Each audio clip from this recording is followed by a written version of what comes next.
Selling a service, literally selling him. I don't know if you know that's illegal yet. But he's getting the money. So I'm making nothing on this. Just making friends with people. Right. The friendship slavery, that's what it is. Okay, good. So hello everyone, welcome to the show. I'm going to re-ask that question in a minute. I want to say hello to everyone in the chat. There's Scrivo and the Scrivlet. Heinrad, thank you for helping with the overlay there. Ruskies, hello. And I hope you're a fantastic guy. Hi, all the way from northern Canada. I hope you're good. Thank you to everyone on Patreon who does subscribe to Patreon, and everyone who subscribes on Twitch. Thank you for helping us support the show. If you are listening back to the podcast, make sure you stay hydrated, and also make sure your protein levels stay high. That's a shout out to my friend Tom Wallace, who's trying to help me with some of my my health issues, which is mainly I can't seem to survive a week. Good evening to Mr. Owen Jackson, one of my favourite people in the world. Hashtag Swordgate. Pete Pratt, also another great person. Yeah. In fact, I'm going to have to stop saying my favourite people in the world because there's a lot. That tier, you know, when we did the tiering system for Age of Sigmar. Just favourite people are generally just all S tier. Okay, and then one person A tier. Yeah, that's fine. What does S stand for? Super great. Oh, okay. Yeah, my two favourite ones. Also, Frank, another great guy over in America, just subscribed for 18 months, just to show everyone that you can subscribe for as long as you'd like to. Please do. Evangelist says, Nathan, you've grown hair. Yeah, you have. So a lot I of can people see that one is popping. So one of the hot things before I ask you to how you are, and I would like to know how everyone in the chat is, like Felonious Skunk. But one of the things I do need to ask you, Nathan, is most people know this by now, but obviously this weekend, the time travelled younger version of you did all the live streaming. Yes. While you also the older time travelling version of you is here in the studio. My question to you is how can two versions of you exist in the same timeline? I'm very confused by it. And also, do you wish you still looked as good as you once did? And why did you decide to change your name from Benjamin Sava to Nathan Prescott? These are all my questions I want answering. So many questions. So many. Yeah. Well, it's quite easy to have two of you at the same time. Just ask Doc Brown. How do you do it? So why not? Whatever says that you can't. It's just something that somebody's written. It's bullshit. It's true. Are you a scientist? Yes. So are you going down Back to the Future time theory, or are you more of a Infinity War time theory guy? No. Just no. No. Nathan's time theory. It's all possible. Exactly. So hello everyone. Did you look straight at Speckles when you said A tier? I did not, I promise. Spring Thief, thanks for subscribing. Evangelist says, fantastic weekend coverage. Thank you, that was great. We'll talk about that in a minute. Hobby Heresy, 11 months subbed, and Nathan is finally back from punching rats. Finally, because everyone was worried. Because obviously, they saw you a little bit last week, but some of them haven't seen you this week. Also, the Twitch stream is working this week. We solved the issue. Last week it was black screening for some people. We didn't know why. Too many rats. Too many rats. K-Dread, don't cross the streams. Christine says, so hot back then. Oh my God, that's so amazing. hot back then. I think everybody on Twitter needs to tweet Nathan that right now. Also, Eddie Mac, hello. Super happy to see you here and see you at the weekend. Hey there, Alkanaut. Hey there, Combat Phase Podcast, Kenny Lol. The rules don't specifically say you can't lol. Wow, how wargamer. Yes. Are you doing rules as intended for time travel as opposed to rules as written? Yeah, people just write rules, but they're not the right rules. I can only say, Kenny Law, thanks for picking up on that, because that's actually fantastic. I missed that. If you can have two Captain Americas, you can have two Nathans. He's Age of Sigmar's ass. You are Age of Sigmar's ass. Nathan Prescott, Age of Sigmar's ass. Sure. Hello Propagation, and also hi Fletch Bomb, get hype for Warclans. Okay, so before we get into the two amazing pieces of news, Nathan, have you played in Warhammer this week, and how are you? Also, hello Danger Mouse. I'm grand, thank you. I have not played any this week. I did play one last week that I forgot to tell you about. Well, then which I would was like a grand game. Well, then please tell me again. I played against Nick Thompson. Oh my How'd you God. forget him? I don't know. It's a deficiency I had. And then he had a Soul Blight army, and I borrowed his Love you, Gersey. Squig You're so army. sexy, Gersey. So Squigs versus Vampires was grand. Hi, Tomb King. Squigs versus Vampires. Yeah. And how did it go? I lost it by 1 point because I took the wrong grot off when they died. The wrong grot? The wrong grot. Was that because you specifically didn't like that grot? He was the closest one nearest to the vampire when he died, and so I took him off. I should have taken the one at the back of the unit. Okay, but narratively that makes the most sense that the closest one would have died. Yeah. Or else the one at the front would have died and the rest would have pushed up to get closer to the vampire to see what was going on. Not to attack it. What happened? The fella that's died is like, oh, go on, have a look, see what's going on over there. Is that Rodney pushing them forward? Yeah, Going, yeah, "Go yeah. see what's going on, lads." Yeah, the ones at the back just push them up. Come on. Go find out what it is. There's Come back plenty and tell more me. where that one came from. Oh my god, I can't wait to watch it. Some people might not know, or hi Scrivo, by the way, that me and Nathan, so the Just Play GT, which is in, I think, 3 weeks, but you can have to double check on me. I actually say that every event is in 3 weeks. I don't actually know when. I think it might be the 26th and 27th, but that's maybe that's 4. bloodshed in the Shire. Yeah, Oh, It's who like knows? Grots can't count past 4. You're like, Yeah, I'm like 3 anything weeks. more than 3. All that's- 3 weeks. Also, everything- CanCon is also in 3 weeks. Anything that's more than 3 weeks is just 3 weeks. It's all 3 weeks. And also, it's not written down on paper, it doesn't count. But Nathan's going to be joining me for a whole weekend of live coverage, Yeah. which, by the way, the only reason I often go and do the live coverage is so that Nathan will come and do the live coverage, and then is the only coverage I watch back. So I can just hear him screaming at people, laughing, and doing things. So please join us for that, especially if there's a Gits game and you'll be like, oh, who's Grots is going to wander over there and see what's going on. Well, let's see what's going on, lads. Go find out. I actually know a little bit more about this story against yours and Nick when you and Nick played, because you and Nick played against Warhammer, but then previously in that day you made an old lady cry. Yeah. Is this true? Can you tell me the story of why you made the old lady cry? Did you see the young you and the old you on the same day? Not realise what's going on. Yeah. Can you let me know what happened, please? I know you don't want to, which is No. why I want you to tell me. I haven't got a clue, so I think it's only fair that everybody in the room should Why know. don't you just make it up for us then? That's probably a very bad idea for you. I think you probably better go with the real truth. Nick and I did a job. He does plumbing and I do odds and sods. And we just did some work at the old lady's house and she cried. Why did she cry? I know the answer. Yeah, because she was quite happy with what we did. So, there you So you and Nick went to an old lady's house, did some work, made her cry. go. Yeah, Great story. that's typical Loved it. Nick. Typical Nick. Alex Ghost, I forgot to say goodbye to you when you left the other day. Evening, sexy bastard. Scrivo is talking about the salmon cannon that happened at the weekend, which is now what we call Idoneth armies. Amazing. Because they're the salmon cannons. Have you seen the video? If Oh, someone yeah. You seen the Where video? they stick it in a tube and it goes... fires forward. Yeah, that's just how the entire Idoneth army plays. It's just one salmon cannon. But the Fleet Master is the one operating the salmon cannon. Yeah, well, nowadays, yeah. Yeah. And then Tomb King Tristan says, I'm a law writing machine for Cities of Sigmar, so excited about that. If anyone needs some inspiration. Evening, Lee Bromley. Evening, everyone. I missed loads of stuff. Final word. Final wound was done with... Oh, Frank is just saying that he killed Gotrek last night, and the final wound was done with Scuttletide. Nathan, that is 2 different things that you love combining. How do you feel about that? Very mixed emotions. Yes. If they're going to die to something, it might as well be Yeah. something you love. He's just gone to take a lie down because of the spider bites. He'll be back after he's had a few ales. Yeah. So actually, Speckles, I want to know how you got on this weekend, or this week with Sigmar. But one of the things I'd like to talk about is Gotrek this weekend, just before it flies out my head. Yeah. He is got to be the most cinematic model I've ever seen. Yeah. Like the photos, like as in the sculpt is fine, right? It's a great sculpt. It's cool. It's a little Dwarven, right? But the whoever decided, because I know for a fact that the sculptors very rarely play the game, as noted by all of the things that don't work very well, mechanically, Grimgas Reapers just getting stuck together forever, yeah, or the whips on a whip on any model being like that whip will be there for about maybe minutes. 1 day, right? And that's fine.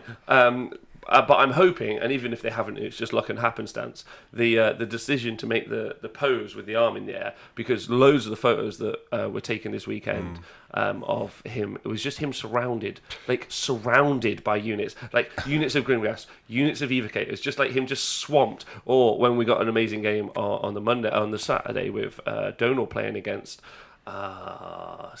No, I'm not even going to try. So I apologise, you gorgeous man. But he won also. The guy with the Nurgle. with Nurgle, which was fantastic.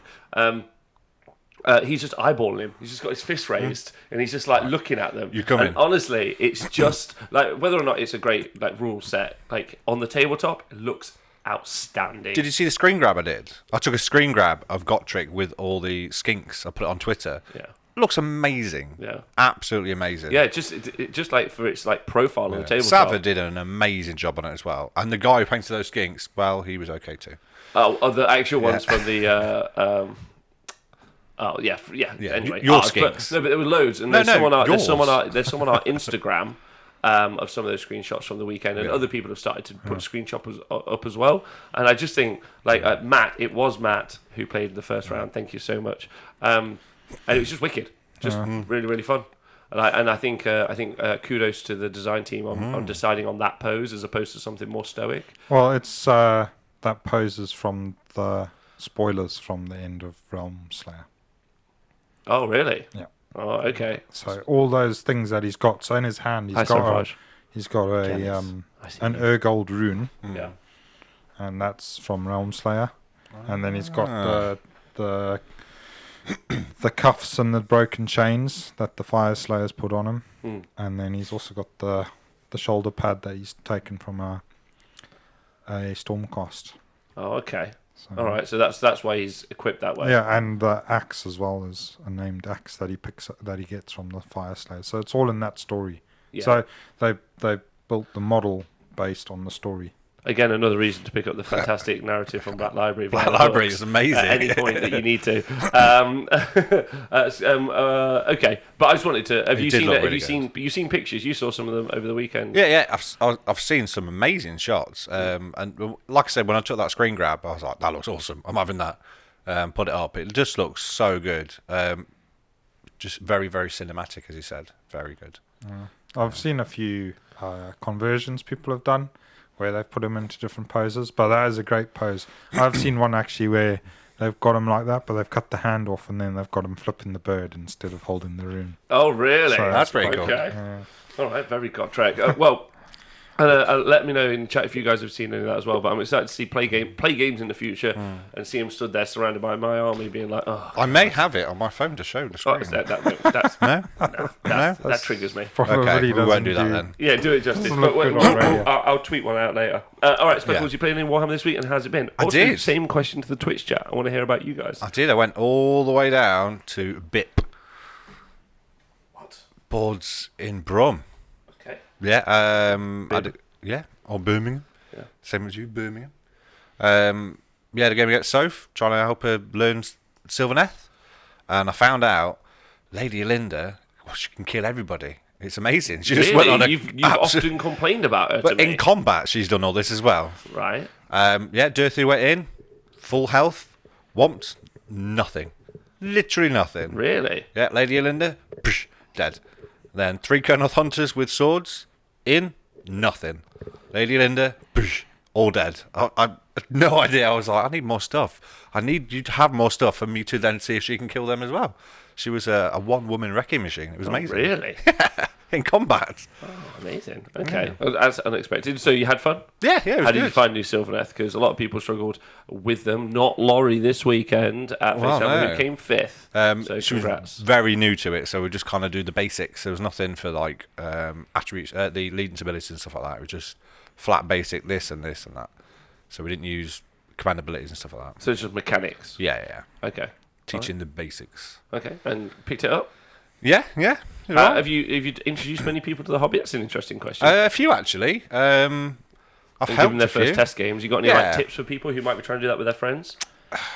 I don't. So. I mean, playing you really helps. But Well, yeah. When they go, woohoo, this is easy. I don't know. I've had a few first-time gamers in Derby. Anthony helps, who's running it now. The Monday night, the Tuesday nights for Bash. Really, really good. I gave him his first game. I coached him through almost everything. Now, he beat me last time I played him. But yeah, I like helping and getting. I don't know whether it's personally for me. I like quite a big game with a lot of time to learn rather than a small game. I don't think you get the gist of a 2K game until you play it, if that makes sense. right. So it's okay teaching at 1,000 points, but everything's smaller, so you don't really get. And when you base everything around that kind of size, even the table size, to then change everything. When you go right, I know I can go this, and they start learning at that level. They learn where everyone is at that range. And you go, okay, here's another 1,000 points, go, and they go, right, I'll put it all in this little square. I'm like, this is where you need to learn to stretch out. So I quite like the 2,000 points or around that thing. You don't just castle up. Oh, dear God. Excuse me, I did not know there was another play style. Please, can I have a lesson? I mean, you beat me, so whether it's a good version or not, I don't know. All right. That sounds fun. The people in the chat, Martin Orlando has said that it's not, that it's actually a free guild piece of chest armor on Gotrek's shoulder because Felix isn't there to defend him. Was it? Apparently. Yeah, it's a. Yeah, it's one of the Lions of Adassa, whatever they were. Yeah, I think they were free guilds actually, not Stormcast. Yeah, Scrunty who's a great Seraphon player. I'm going to do what Robin Darren suggested and make a Seraphon-inspired version of Gotrek, scaled shoulder guards, Seraphon runes, etc. And if you haven't seen, you may have seen Hugh's glorious lizard man or Seraphon, conversion of a Celestant Prime. At the Heats, not quite recently, or it's on Twitter, but it's fantastic and really, really good. So I'm looking forward to seeing him doing a Lizard Gotrek. Brywell says playing Gits versus Legion of Blood tonight and to prepare for the Colorado Clan Carnage in November. Okay. That's cool. Yeah, Heinrad, not AOS for me, but built loads of reinforcements for my Sylvaneth, but I'm looking for a game soon. Okay, let's play Heinrad. My 11th game with Legions of Nagash against Khorne tomorrow. 11th game with Legions of Nagash against Khorne. I think they'll do well there, right? Well, I'm playing my first ever game of Stormcast against Flesh Eater Courts tomorrow.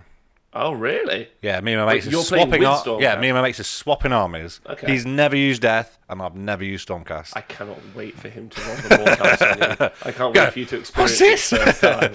That's going to be so good. I have said he can use the 5-dragon list as well, and he's like, you sure? Go for it. I mean, I need to know how to beat it, if anything. So we should try. Sarafaj, who's here on Friday, so that's Giannis, one of the Greek guys, who's down on Friday cool. at the Heats. It's the Heats in Nottingham this weekend. We obviously are based in Nottingham. As you know, we are in a small cave underneath Games Workshop. Yeah, it's just up there. Yeah, it's just up there. There's still a ceiling. I'm looking at them pipes over there. Yeah, it's part of the. That's how we get in. You have to climb the pipes. The free guild pipe. And he's still not beaten his friend George, who'll be down at the weekend as well, with his damn eels, because they're good. Ange hasn't played any games for 2 weeks. Fun fun with Chris, who's just got home from a 7-hour drive from Facehammer. It is a way away, not for me, but for everyone in London.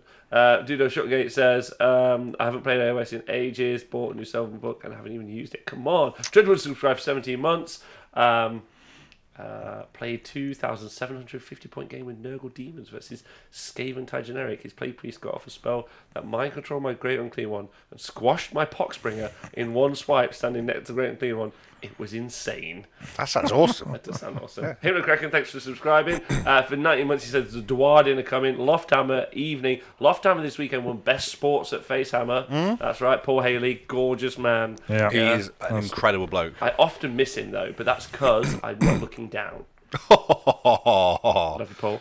Love you, Paul loads. And he is a great sport. Great sport. Yeah. So, Yeah, it's not a surprise for him to win that. That's for no, sure. it's not a surprise.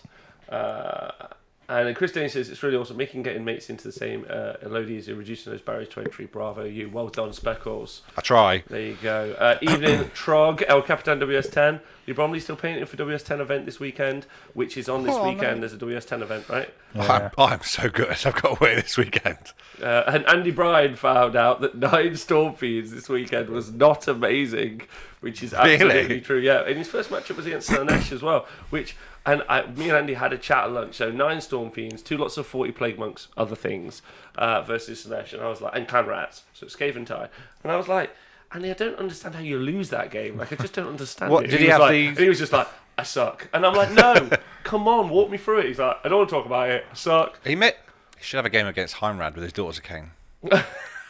Perfect match. That is a match to watch. I would like to. That would be game. amazing That to would see. be fantastic. Sorry, Heinrad. Okay, so should we talk about the news? Yeah. Yes. So Cities of Sigmar so they've announced the Orruk War Tribes. Yeah. And obviously Cities of Sigmar. They haven't actually put any information. Oh, we did have a question in the chat, Nath, about that young man everyone can see on the screen, Jet the dog. How's he doing? He's still with us. Good work. Come on, Jet, up you get. I can show everybody your scar. There we go. Nobody can There you see go. That'll knock the thing off. But yeah, he's got a bit of a lump growing on this side, and that's it. That's pretty much. He's got a big scar. But at the moment, he's quite happy in himself. He's a good little fella. He is a good little fella. Yeah. He's a great little dog. We had a cuddle earlier because I'm still feeling pretty rough from the weekend. So he come and hang out with me, which I appreciate loads. And then, okay. So they announced War Tribes. Very exciting. So it's going to be a combined Iron Jaws and Bone Splitters book. Yeah. Nath, what are you thinking about that? They've smashed them together. They have. They've filled up the war. Yeah. Yeah. So it looks like they're going to have. You could say this time next year, Nathan, will be Million Wars. We will be. Write your own, dude. Write your own. But tell me more. Yeah, no. So it looks like you can still stick with Iron Jaws because they say there's the rules for Iron Jaws, there's the rule for Bone Splitters, and then there's rules for combined. So we just wait and see what's coming. Looks like you can build up war points, whatever that means. So it'd be like blood tithe points, maybe. A million war points? A million war points? This Did time you have next any year. points to use this time next year? A million war? 1 million war points. And who knows what will happen. Maybe it'll give you options like you can do extra moves or extra attacks or extra pile-ins or by burning them. We'll find out.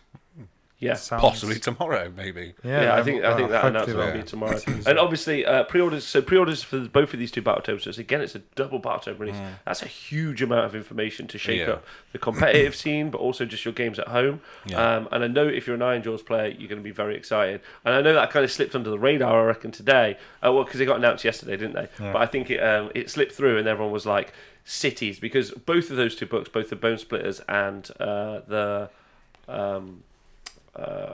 Iron Jaws have had books previously, and they've had quite a lot of support. But it is the first time a huge swath of models. For instance, today they announced that the Shadow Warriors are getting some new abilities. So I'm pretty certain that it's going to be a top-down rewrite of most of the rules of those units. Like so, the Sylvaneth and Stormcast you ally in. That's not going to be the case. Yeah.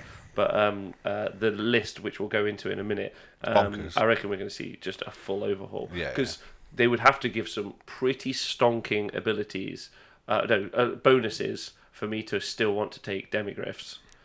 Like they would have to just they look amazing. But then if they can give me if they can give me so many bonuses via city and then the core allegiance ability and everything else, I just put it on a better unit than Demigryphs. So I'm hoping that some of those war scrolls which have not had a right for a while. Looking at the Charybdis, which sucks pretty much. Hydra's not bad though. Hydra does suck. I don't know, it's not bad. If it was 80 points, it'd be fine. It's Battleline. Yeah. It's just monsters. It's all I care about for Battleline. It's not. That doesn't help, I don't think. It helps me. Good. I feel better knowing there's more monster Battleline out there. Frank says, I'm proper excited, lads. Do you keep crumping around the Mortal Realms with all the boys? Yeah. Yeah, he's excited. Majma says, I hope they get a well-rounded book. They need some love after that long wait. I agree. I'm pretty certain that we're just going to see battalions and everything that we saw in the General's Handbook is just a copy paste for what we're going to see in the Iron Jaws part of that battle. Yeah. Well, it depends.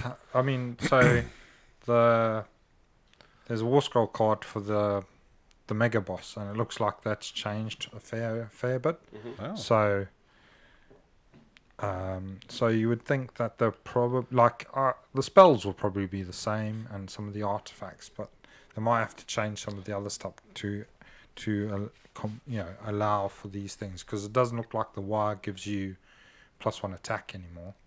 His wire. They did a lot to the Flesh Eater Courts, and that came out at the same time as Iron Jaws, and a lot of their stuff changed, even their abilities and attacks and everything. Yeah, I'm just talking about the GHP in which Well, yeah, a lot because of Flesh the Eater stuff. Courts had theirs in the GHB, didn't they? They were always given their Yeah, but section that was, alongside. no, they're very different. Very different. Like the GHB, they just had an allegiance ability. In the GHB we just had, they had spell law, I suppose, artifacts, true, a whole bunch of things. Yeah, So I think it's going to be fine. Yeah. But But it's going to be good to go through the War Scrolls because some of them are a little bit. They don't stand up to the new AOS. So. No, they don't. They don't. Looking for some Urruks with always strikes first, or making everyone always strikes last. Could there be very much like the locus of the locus that the Slaanesh have? It would be very cool if the Orruks just have a version which is just a loud shout. 2+, I loud shout at you. And I can't hear your locust. That would be really fun. That would be really good. That would be really good. So we don't. Hey, Oscar Lars Paints, by the way, if you want to check out a great painter, you should check out Oscar Lars Paints. And also Canhammer TV, if you want to check out another great podcast from Age of Sigmar, 40k, or just a very nice group of chaps. Basically, kind of you should listen to Canhammer guys. And people are very excited. Hook and Pin, hi, says, I truly hope and make Urruks mighty again. Yeah, I would think they're gonna be decent. Were they ever good? Have they ever won anything? I'm very excited to see. Do you know who I'm excited to see play with them? Exception of you, although I'm not excited to see you play with them because I'll be on the tail end of that kicking. I'm looking forward to watching Leo, based down in the South London Legion. Leo Ratunen. Well, I think I've said that right. he's done really well. He's podiumed with Iron Jaws, so yeah. Really well. Really. Is that the well. guy who took all the pigs? No. Who's the guy who took all the pigs? You've won a tournament with pigs. I have. Yeah. That's true. Well, But there you go. Yeah, there you go. But then, yeah, and I am so great at Warhammer. at So. Adepticon, there was a pig list at Adepticon as yeah, well. they did really well. They're 4-1. Yeah, and as always in Australia, all the Australian blokes, God knows what they're up to, but they always generally do well with stuff I'm never expecting. Ashmi Kuhn with Nighthorn, like Urruks have done well. Yeah. Snotling pump wagons, I mean, like why God not? knows. I just Perfect. never know what they're up to. I just know that they're great, man and child. And then obviously Bone Splitters have been up and down. So yeah, Bone Splitters, yeah, so that's gonna. There's loads of different units there. So Ian Spinks must be so happy right yeah. now. So we actually So happy. we actually got to see possibly is he not the most famous Bone Splitter player in the world? I would say so. Yeah. Like, Easy. if you guys have in your local environment a Bone Splitter player who is also very famous or synonymous, but Ian Spink is a great guy. You don't need to look at from a Karamov distance. on You always know Twitter. him. Yeah, you literally can see him. He's got a kind of a hunting hat, very much like Speckles. If you were here for the top of the show, you won't get this reference, but very much like people that would sell people like you suggested the Star would wear. But he is an amazing. He actually has pinned to his Twitter a list of monsters in Age of Sigmar that he runs Bone Splitters, and he was at Adepticon. He plays loads of places, and he's wicked at Warhammer. And he's hunted every monster in the mortal realms. So I know he'll be excited about getting a new book, some new abilities, but also the opportunity to maybe even hunt some new monsters. There's only one monster I think on his list left. Oh yeah. I'm sure somebody mentioned the it in the corn chat. dragon? No, he took that out at on the first ever outing for it against Gaz. Oh, really? Blood and Glory Oh, wow. last year. Yeah, first game, first outing, Ian Spinks versus Gaz, and I think by turn 3 he killed it, so he was quite happy about that. Wow, fantastic. I think it's the Bone Giant maybe, or the Extra Giant. Oh, Sorry. what's the giant Gargant called? oh, the Bone Grinder. Yeah, I think Bone that's the Grinder only Gargant. one he's not killed out of every monster of the whole of AOS. Oh really? Yeah, I think so. Somebody might know in the chat, but I mean, that's amazing. Yeah, The and I big think that's Forge World one that does. yeah, the 6 Forge inch. one. Yeah. Yeah, I think that's actually wicked that he's got that. And if you should check him out on Twitter at Karamov. I think it is CKAMAROV. Yeah.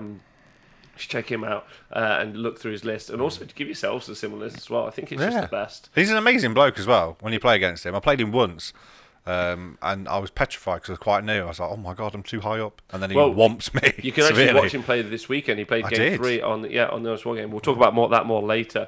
Also, hello to Crazy Horse in the chat. I'm feeling great, thank you. Chuckabee, hey, and hi Dude Our Day. Snake arms, no problem. And Danger Mouse is making sure, and thank you. He's linked him in the Twitter. Thank you very much, Danger Mouse. Right, but I think the thing everyone is excited about, not everyone, obviously Iron Jaws players are excited. I do have a little thought about why Iron Jaws haven't had their kind of, their preview thing. It's because Destruction players can't read. That's why. Yeah, but why didn't they do a video for them then? They did a video for the cities. Lots of pictures. Yeah, so many pictures. By the way, can I just talk about? There's a couple of things. So, a world famous dice seller has finally released some more scenery dice, famous for dice selling only, and me and a particular grot terrorist were having a conversation about those, and he was just like, I'm so furious every time Nathan says pictures are better than words for the scenery dice. I was gutted. I've seen the tweets. There's no way that scenery dice aren't words as opposed to, and also pictures 1,000% better. they are not A picture tells better. how many words? 1,000 words. Yeah, a picture says 1,000 words. 1,000% better. Reflex Dog Training, great coverage of the face. Guys, thanks very much. And also Grum's like, hey, how you doing? This never got sold. I'm laughing every time. It's still loving destruction. This is my new gag that I can't get over. It's just like destruction players can't read. Nathan's like, I don't care. Pictures are better anyway. It's my own personal joke that I just make it. Anyway, just for me. So apologies that you had to be a part of that. What was cities? Cities. The cities are coming as I well. was going to say something else. There's an extra one coming out that I'm actually quite excited Something else about. popped into my mind. Oh yeah. Okay. What? So I'm one of the. We won't say this, but one of the only people that doesn't actually own the new handbook yet. Okay.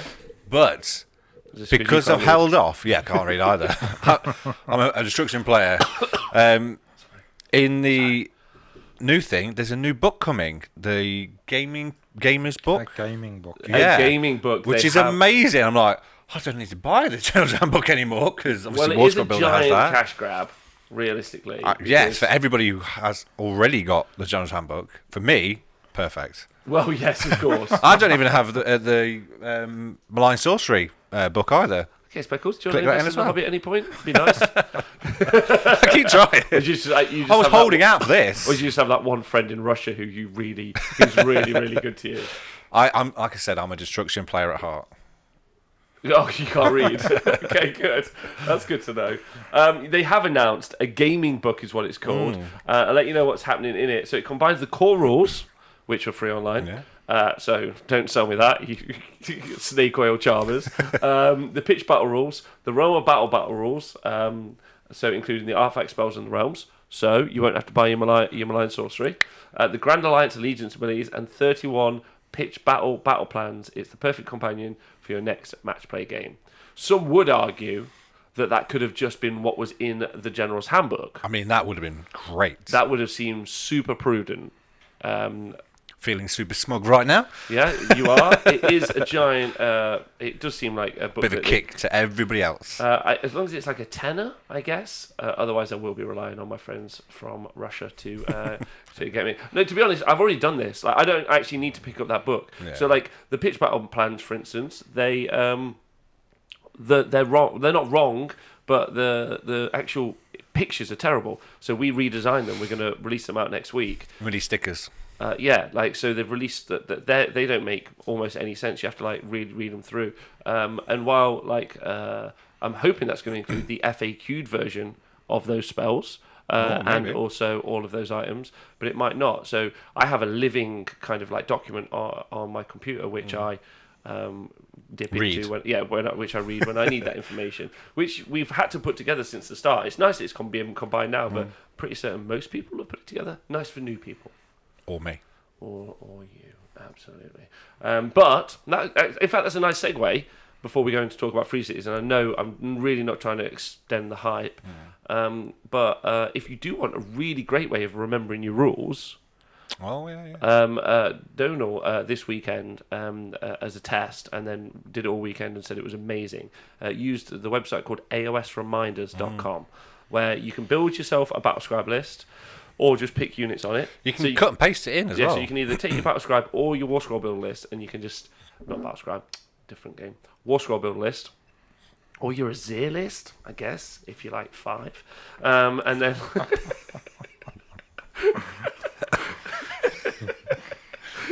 I actually did use a Zir the other day so I could save some lists in it, and I was like, oh no, it feels gross. I much prefer having 42 different screenshots that aren't named that I don't know what they mean. Amazing. Yeah, but then you look through and go, I much prefer that system. I do. Yeah. But there's a save button on there, doesn't it work? On what? On War Scroll Builder. Do you have to log in? Is there a I don't know login? how it works. There is a Wait, do save you button. save it? There's a There is load save button there as well, isn't Yeah. there? Yeah, but then what do you... when So there wait, must can you, be an option where you can save them. We need and to know load that. No, them. there's no one where you can save it and save multiple lists. Yeah. Sure. Unless it's just saved I as mean, I've never PDF, tried, 'cause- maybe. Arepa says I'm going to buy the limited edition abridged book with gold trim. Okay, and then Mimau says I think it does it by IP address, Nath. So maybe. Oh. Okay. You can import a Zir, Chris age 4 and 3/4. Thanks, Chris Danish, for taking that in.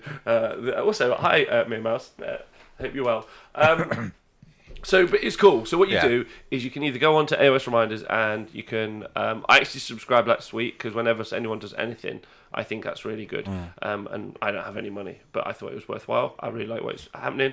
Donald tested it out this weekend, and he definitely gave us the truth of how it works. He said it's fantastic. He's never played Seraphon before, and he knew what to do every phase. He knew what all of his rules were, knew what his spells did, and he didn't miss a trick because thanks to the AOS Reminders. So I might do that for tomorrow, actually. yeah, so exactly. test, So it gives you a great utility to just because it does it phase by phase. So start of the phase, unbind some endless spells. It's amazing. It's really, really useful. We shall see if Andy's watching the show and if he's remembered to use it.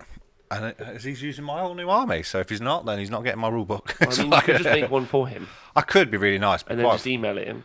I could be really nice and Just lend him it's your fun. copy. of my Stormcast, what I'm borrowing for him. It's not going to do a lot. Handbook. Yeah, it's not out yet, is it? Chris Danish says, "Stop down, Rob." And thank you for subscribing for 18 months from the Tyromancer. And then best money spent in the hobby, says Chris Danish, agreed. Arepa says, I write my list in crayon.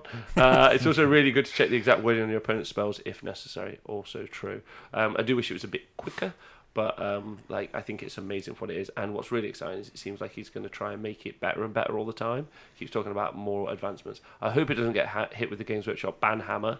They haven't been particularly mean with that for a while. No. It would be really sensible if they could find a way to incorporate that into War Scroll Builder. That'd be So amazing. you could do both at once. Yeah. That would be amazing. And so I'm really hoping that guy just gets bought out by Games Workshop. Then I'm also not, because they're terrible at making things. And But then he would have lots of money for doing an amazing thing. He would, but then we would get an inferior product eventually. But then that's not true, No, because no. Tony P has Yeah. kicked it the entire time with War Scroll Yeah, Builder. exactly. So- That's amazing app. Yeah, big shout out to Tony P once again. Once again, the winner of the 2019 Honest Wargamer Hobby Hero Award. He's won it 4 years straight, and we've only been going for nearly 2 years. So. I mean, are you going to use it, Nate? Do you think, especially when the new stuff comes out, Use what? the AOS reminders? All the pictures? There are mainly words. No. No. Would you like me to message him and see if he would also print out a picture format? Picture that I can colour in. No, it's all right. Thanks. just get a big hand, put it in paint, print it all out, and then just do that, and then just walk in and go, my army does this, and that's it. That's all you need. Picture format with crayon font. Yes, please. Also, Speckles has a dog, and Nathan is alone losing Warhammer games, aka overlay is off. I'm a dog, and Nathan's alone. I don't know what's. Oh, do you know what? It's okay. I've put your names in the wrong place. It's fine. I'm going to carry on. I'm going to fix that while you crack on. I've been called worse. To be fair. Okay, so that's you guys. Are you going to use it? Do you think? Or Yeah, spend I any shall more be time using it talking tomorrow. I shall see how it goes. Yeah. There you go. Okay. All right. Sweet potatoes. Yeah. I've seen it before. I know a few people use it, so yeah, it looks good. Okay. I don't Right. know. So without much ado and Yeah. without further gilding the lily, let's talk about the Guildenstern. Let's talk about the cities of Sigmar. So they've done a faction focus. So they've released some information. Snippets. It's very much how Firestorm worked. But if you're new and you didn't ever pick up Firestorm or know how the cities in Firestorm worked, effectively there are loads of factions which you're able to then put into a city. As long as you paint them right. No, don't worry.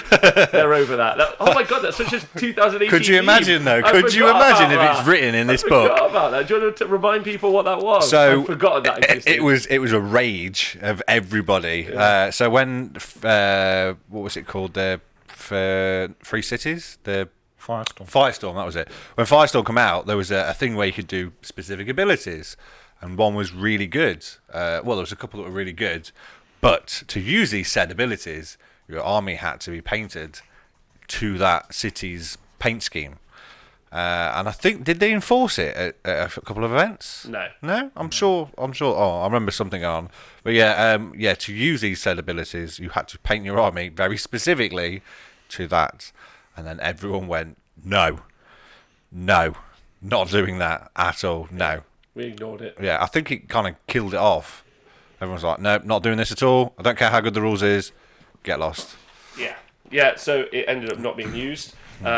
People just kind of ignored it, I think, realistically. Because there are storm hosts and they're different colours, right? Yeah. What? Sure. I don't know. Are they? Greenly Johns. I'll find out tomorrow. No, we have not discussed Place Hammer yet. You'll find out tomorrow. For Stormcast, yeah. Oh, right. Yeah. No, don't worry. It's fine. It's He's painting them, it's okay. That's a throwback joke. Initially, so you take a pool of, let's say you want to take dispossessed and free peoples, they probably will be resplendent in all of the cities, but some of them are only fixed in with some factions and some are fixed in with others. That's how it was in Firestorm, I'm almost certain, and as they've alluded Like to thematic versions. there's pretty much, I reckon Free Guild will be in every single one. Yeah. And I reckon also Dispossessed will be as well, probably Blackout, Corsairs, but maybe something like Phoenix Temple will only be from the Phoenicium city. So you probably get like the steam tanks will be in one kind of city as well, and then. So, but first off, before we get to like the nitty gritty of the rules, like what do you two like? What Nath specifically first, and then you Speckles. What do you think about the release? Like, how do you feel about like? Because it's a lot of War Scrolls and a lot of the background finally being like pushed, like fleshed out, and put together. What do you think? Yeah, well, it's they've obviously the story's developed from when AOS first dropped, and I don't think they were quite certain what they were going to do with some of the older order factions, how they were going to incorporate them in the story. So basically, it looks like they've just shoved them all into as refugees, basically, that escaped into Azir, and now they're flooding back into the realms. Repopulating and driving back chaos, and that's what these cities are. And it's a nice. The story's developed nicely along that route, and I think it's pretty cool. The fact that you've got a load of different models that you can take, and where they used to be in different armies before. Now they can be combined, but then they're united by the city theme. So it's quite cool. It's quite like a cosmopolitan type feel to it. Very anti-Brexit. Yeah. If you read the some of the stories where they describe the cities, they sound pretty awesome. It ties together quite nicely with the fluff, and it sounds cool. I think that's the thing I'm most excited about is the narrative. Yeah. Like, if you've read and I've read all of it, the actual Black Library. No, the whole Black Library. all of Black Library, because it is fantastic, and you should read all the narrative, especially from Age of Sigmar. No, but the main rulebook, the core rulebook, when they released Age of Sigmar 2, they really flushed out a lot of the cities, which is fun. Which I'm sure was the grounding for this book, or they had it all and ran it like simultaneously. Chris Danish, thanks for subscribing, by the way, and also hi Chris Jr. And also thank you to all you guys. I think that's the thing I'm most excited about. I think there's some great stories to be told there, and I think there's also for me it's kind of interesting. Someone or I think actually Adam Chuckabutty was actually saying earlier, he's like, it's interesting now that they've released. There you go, Jet. You let everyone know. That's what you think of it. Russell says, I'm new to AOS, but the idea of all the different races working together really rustles my jimmies, which is a great throwback also. What I really like about it is it sets the scene really for some narrative kind of war bands, which like, and you can do that with all the different armies, and the ally element as well is great. The inclusion of the allies. I just think like. We are human beings, and often I find like I quite like it when there's like a old plucky engineer in there, or like little group of dudes just trying really hard. Is he building a car to go back? Is he building a car? Your plucky engineer? No, but I think what they've done is all the old Hammer guys, so the Warhammer Fantasy Battle guys, who maybe left with the destruction of the old world, and also with the release of Gotrek, they're really bringing in a lot of kind of like narrative stuff to appeal to the more generic fantasy kind of like people who like, because Age of Sigmar has been high fantasy for such a long time, but they've now released a book and also like some really good narrative settings to bring a lot of an audience that were like, no, I don't like this anymore. Like, so I think that's quite cool, right? Yeah, and narratively wise, it's great and there's so much scope for conversions and all of that sort of stuff. Yeah, it really is. And paint schemes. Yeah. It's just using up those older models. And saying older models, they're not that old. They're all coming out just before end times.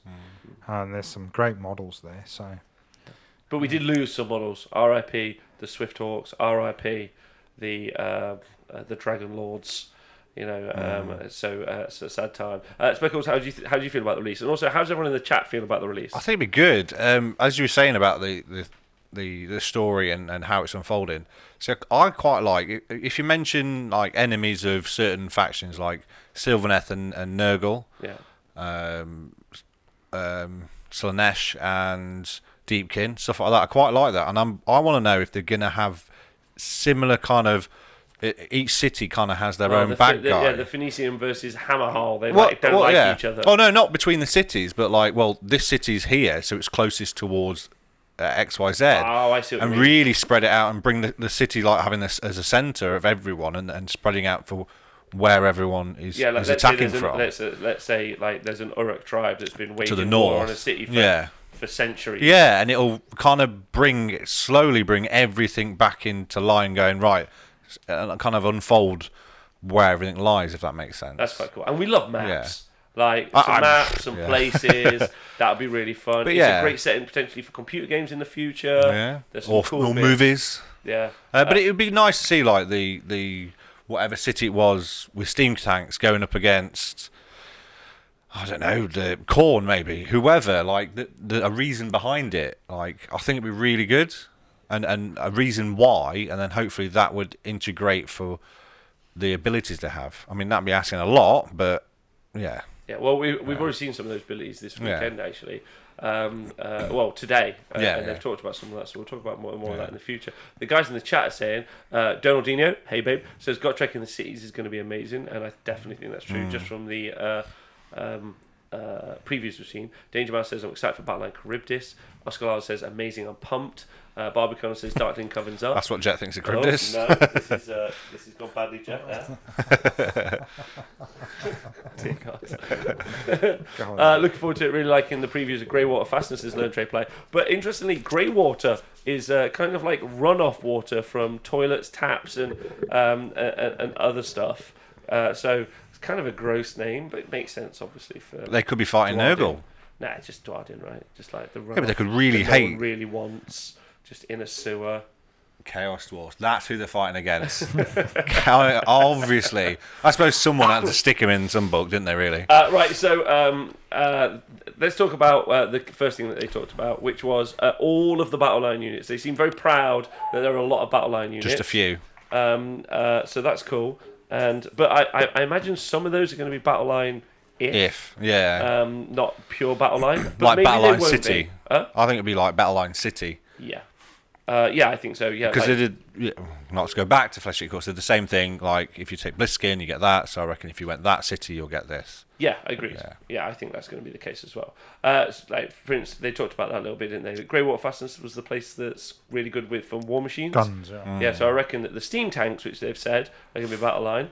I got a story to tell about this because he was in the video, Mr. Chris Peach. So when I was working at Games Workshop, and I was running Warhammer Live, we had Chris and Rob Crouchley, great human being, doing this kind of like narrative campaign, and I had them every week. And then I used the Firestorm book to like pick a place in it, and I was like, it's based here, and tell this ongoing narrative story through the week, through the weeks, which was really, really fun. And Chris was amazing, and lots of the models that he painted up for that have become part of the Free Cities book. Like the artwork, like he did loads of kit bashing, and then he would put something new on the tabletop.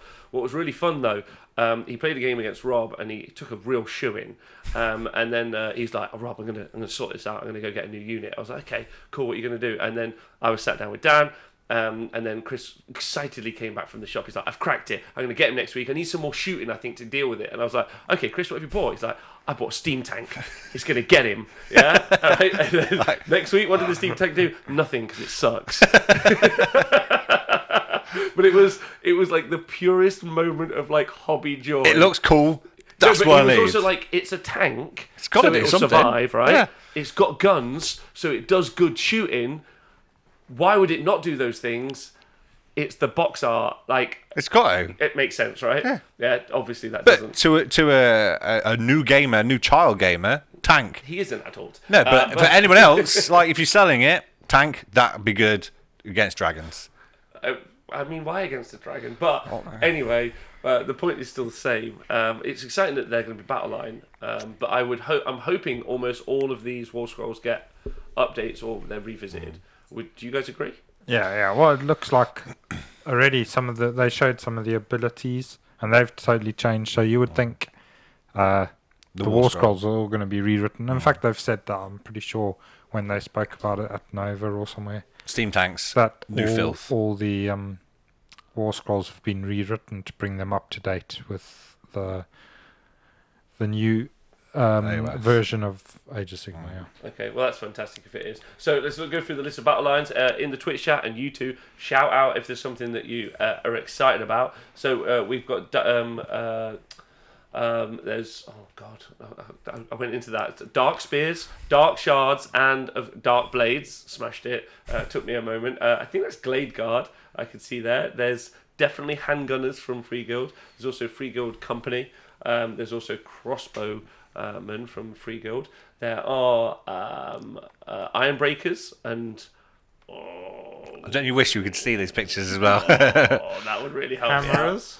Ironbreakers and hammers. Dark But I think Corsairs. some of them have got new names even. So What? yeah, like We got talking to this fella. like the I think you'll find some of them might even be renamed. Okay. To Chaos Dwarf Killers. You think they're going to be renamed? I think that some of them might just call them the real dwarfs. Yeah. Or the real Dwarden. just dwarves now. Yeah. Yeah. Much like in the Gotrek books where he keeps referring to people. Why do they using this stupid Dwarden word? Why don't they just call them dwarves? Why do they call them dwarves? Yeah. Sorry, but no, I mean, like it's all Steam good. Tank, you would hope that they would do a etheric battle wagon. Please insert other names that you can think of here. Come on, they've got to put the word etheric in it. They love etheric. They do, but not What in a about city. shade glass, rooty tooty point and shooty? The Rooty Tooty Point and Shooty should Shade just be the shade name. glass. You have to make it fantasy. Yeah, done. Perfect. From now on, that's what we should call them. Also, Nathan does name them whatever he wants anyway. There are people in Japan, when they write the lists in Japan, at the Rising Sun GT recently, there was a review of one of them, and someone was going, yeah, I used the racist swords. So there are people in Japan. Write that down, having that one. The Rooty Tooty Food. What was it? Shade glass, rooty tooty point and shooting. Oh, Rooty Tooty Point and Shooting. Yeah, otherwise it doesn't work. Okay. Yeah. Also, Scriver's put in the chat that we've got merch now. By the way, so we've got a merch nice. department. It's got nothing to do with me, so it works really well. It's run efficiently and smoothly. If you would like to, there's a link in the chat if you want to press !merch and check it out, or check out our Facebook pages. I'm a terrible salesman, so that's what I'm going to say. I'm not. This whatever. Just wear a t-shirt. It'd be cool. Whatever. Don't have to though. Probably don't. Are you going to wear Whatever, one? Trev. What? Are you going to wear one? I'll wear one. Yeah. Why? You going to wear one? Yeah. All right. Well, fine. We'll wear them together. Let's do it. All right. Whatever. What about a hat? I'm having a hoodie. Yeah, there are hats. There's hoodies. We're gonna get some like. Has it got a objective proper markers. brim all the way around? What, like Karamovs? A brimmed hat. A What, brimmed like Ian hat? Sphinx? What, like a? No, just a hat with a brim. What, like a cowboy hat? Yeah. With like a cowboy that'd be hat, quite yeah. cool. Yeah. Yeah. That'd be quite cool. A cowboy hat. T-shirts, make that into a t-shirt. Wear it, don't wear it, whatever. Will there be Honest Wargamer hospital gowns? Eventually. I'm definitely going to take one of those and put a transfer on for you. There's already a lot of them, aren't there? Aren't there already a lot of them? Yeah, They're signed. It's got Paint's already ordered a hoodie. What a great guy. Oh, 50% of all hospital gowns in the UK of A. let's get back to it. Don't even get to it later. Like, there's some dice too, sure. So then, Dark Elf Horse Dudes. What are they called? Come on. Dark Riders. Smashed it. So good. Dragon Princes, still here. That's good. The Not a Chariot, but also by... The best chariot. No, Scourge Runner. It's not a it's Scourge Runner the chariot. best. It's not even a chariot. It's got one It's wheel. the best chariot. It's got It's one my wheel. favourite. Do you know the parameters Well, for except a for chariot? Wolf Chariot, actually. It has 2 wheels, And pulled along. it's being pulled by something. Yeah, like a what? The best chariot in the game. Which is Corkstar. from? That's the one. Yeah. Best. The So bestest. Drixpawn Knights, Executioners, Flagellants, Great Swords. I think Great Swords will get a new name. Pistoliers, Only Flagellants Outriders, need a call. Hammerers. Nath, this is good. Battleline, Iron Drakes. Iron Drakes. Come on, that's so good.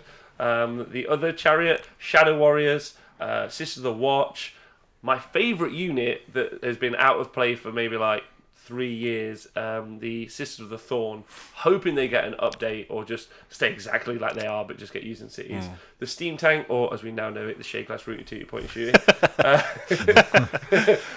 has to be in the book. The Charybdis, and of course the Hydra. Hydra. War I love the Hydra. Yeah. My first ever there was a local Games Workshop when I first started, and I bought that to do a conversion. So I've got skinks with whips. So skinks are whipping the Hydra.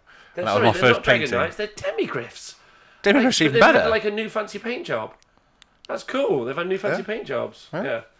Skycutters are dead. Sorry. And if anyone has a cheap Skycutter, let me know. Says Tomb King Tristan. Let him know. And Iron Drake's being cool. So any of those you excited about being Battleline? Twitch chat and Nathan and Speckles. Battleline excitement. Yes. Very excited. Which one? Which one? All of them.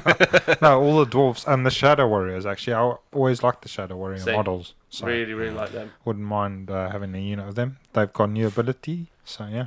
Yeah, I mean, are you excited about that element of it? Like, you've got Dispossessed Army, so like you're like super prepped to go into this. Yeah. But the ability to add in a couple of battle mages, obviously you're not going to, before we even talk about that. And what I really enjoy is finally they've given this whole like wealth of like quality rules, extra support, the ability to ally and stuff to Nathan's Dispossessed Force finally. And one of the key allegiance abilities we'll get to later is like super magic heavy. And then Nathan's going to be like, no, I refuse. Not having that stuff in my army. No, but at least I can take my helicopters with Oh my yeah, army. did you see Yes. the box? I sent you a picture of it. So yeah, they've also announced to start collecting boxes as well. So that is the grey water fastener, so muddy water. Sounds gross. And that has got, I think that's a cogsmith. There is also a Gyro bomber? no, a gyrocopter or a gyro bomber because it builds either of the two kits. A unit of iron breakers and a what's he called now? Warden King? Warden King. Is he called Warden King? The old, I don't know, I can't see. the guy from 8 Peaks. Yeah, Warden King. Right, nice. And then Anvil Guard have got a box which previously everyone would have laughed at if you'd have tried to buy it, apart from Dad Hammer CG. Also, congratulations on the child this weekend. Which has got a Charybdis in, a Squadron of Chariot, and a unit of Black Ark Corsairs. And, thankfully, a Fleet Master, which is important for the story later. It's very important. Very important, because the Fleet Master is now I'm one of the tempted most to get broken that. units in Age of Sigmar. Yeah, I'm tempted to get that box to be fair. What, the Anvil Guard one? I really like the Hydra. Okay. I've always liked it. Just the whole myth behind it, everything. Before even AOS, I'm like, Hydras are cool. Lots of heads. Chop them off. Get the wrong one. It's going to eat you. I just like monsters. I think I kind of get that, but I really like the Hydra. Okay. Yeah. Are you thinking about going more Hydra army? Yes, What if there could be all squads Hydra. of Hydras? They're Battleline, so done. Sold. You are so sold. Yes. Like, I've worked out the sales pitch for Speckles. You Monster. just say it could be Battleline. No, just monster. Okay, just that's it. monster. All monsters. Have you not told me my last army of 5? That's it. If I can get nothing but monsters in their list. I'm so happy. Yeah. Do you know, they So says, I've not happy. paid too much attention to the cities, but listening to it sounds like we're back in Old Hammer, AOS 1.0, put all your shit on the table. And that is probably the best bit about it, the flexibility. Yeah. The issue will be, so narratively, fantastic, and for building a collection, great. The issue will be, and we'll get to Breaking that, is that there's going to be units that are going to be better, and they're just going to be taken more, and then, so the overlapping rules, and it I think, and Nathan said this, well, I don't speak for you. I think, my personal opinion, this book is going to be like Skaven power level, but way worse. Yeah. There'll be so many unintended effects that they weren't expecting and overlapping rules. I would love it to just be a super tight book, but at this stage, they just make crazy shit, and I'm fine with it. Like, I'm not here like being like I think like watching JP with Slaanesh at the weekend was dumb. He's just like chariot, like other unit, like keeper of secrets. Keep going. I was like, what? Stop putting units on the board. Like, it's just crazy. But at this point, like, they've already let the cat out the. You know, if everyone is just running wild, painting themselves red, naked, dancing in the streets, what are you gonna do? Sit inside? You're going to join Nathan. You're going to join Nathan. Paint yourself red, get outside, have some fun, get a drink, find a woman, have a good time. Yeah, like, so that's what I think anyway. Well, if that's even more exciting than if they're on about changing the War Scrolls, because I genuinely looked earlier about the Hydra War Scroll, and it's got a weird, the old school mechanic where it's like a game, which I thought was really cool, where you both hold a dice under the table and then you reveal it. If it's the same number, it's 6 mortal wounds or something like that, which is bonkers. What's that for? The Hydra. Oh no, it's a different thing I was looking at. Just do something, but that's for next week. That's for next week.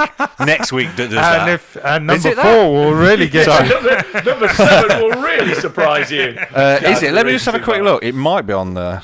I'll have a look. Yeah, Christina says, yeah, this play. So you're right. Meermouth says, talking about when we get to the spells bit, I'm pretty certain that there's going to be so many spells in every list. It's definitely going to be a magic heavy army.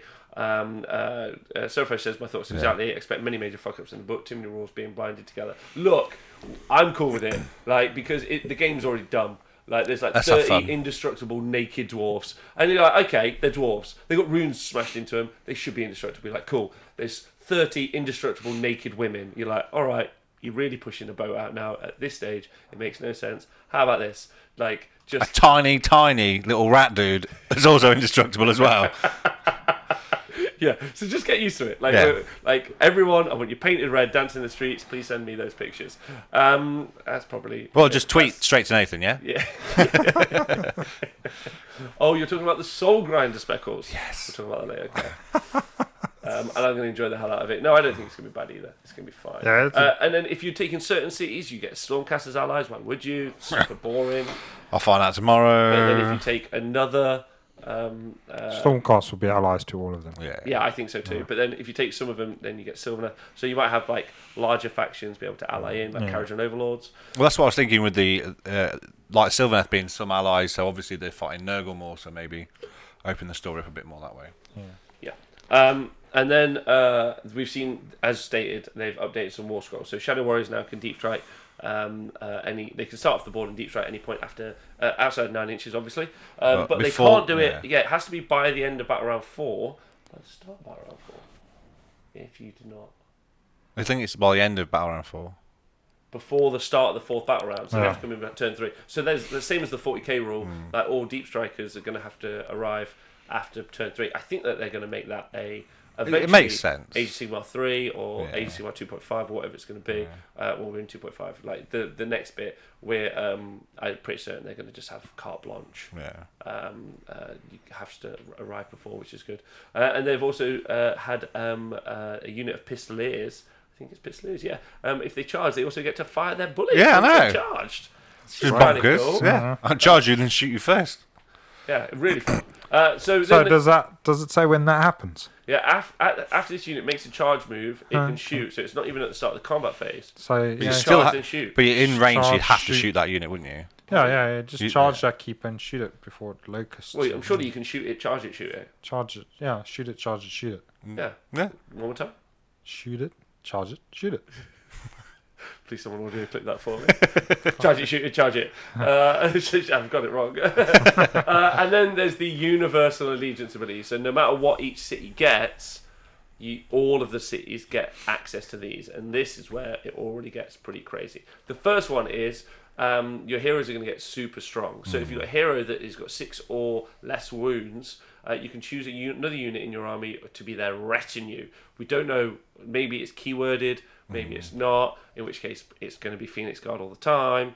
But we'll talk about that in a minute. These elite bodyguards can intercept wounds and mortal wounds for their liege, meaning your free guild generals, nomad princes, and warding kings. They're like, what have we sold the least of? Generals, nomad princes, warding kings. They get the right article. We should have like the sales page next to it, like mention demigryph knights. And other unmounted champions are actually pretty durable, so they've got to be unmounted. What do you guys think about that? Twitch chat and also you two.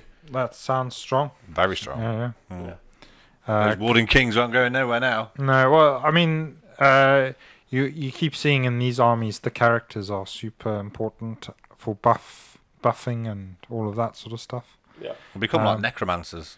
Well, bouncing. You've seen it in the games over the weekend, and the games you've played. Yeah, keeping your characters alive is great. So if you can bounce runes onto that man onto dudes around you, then that's another great little protection thing. I like it narratively, just like Lone Tribe Play says. But yeah, and as Seraphos says, this rule is too worrisome indeed.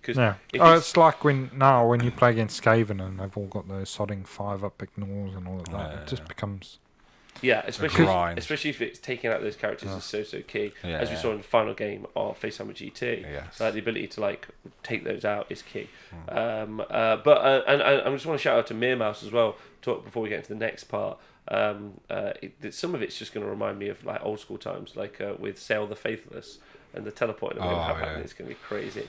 So it's going to be the unkillable Aether Quartz character. Can't wait. It's going to be fun. I also it's going to be really interesting, I think. And I think it definitely is the book that I'm going to read first before the Orruks. Not because, obviously because because Nathan's reading that one first, yeah, right? But also I can wait to catch up on the Orruk one because no Destruction Players can read.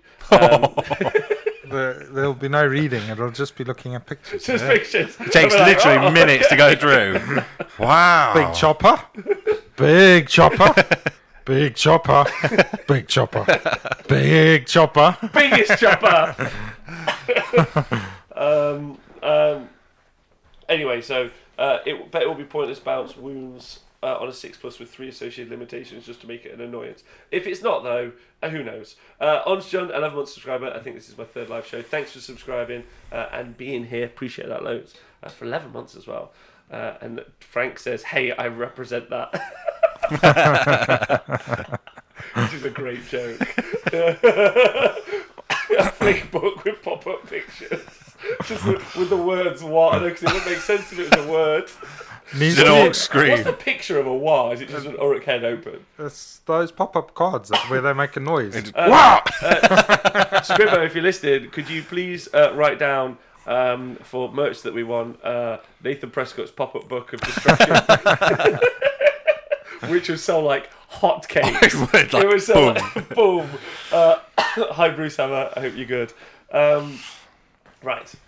So anything more to say on that? I think that's quite good. Keeping his characters alive is going to be key. Yes. I can think of the Free Guild General being very, as we see Free Guild Generals in their current setup in the army, they're super important.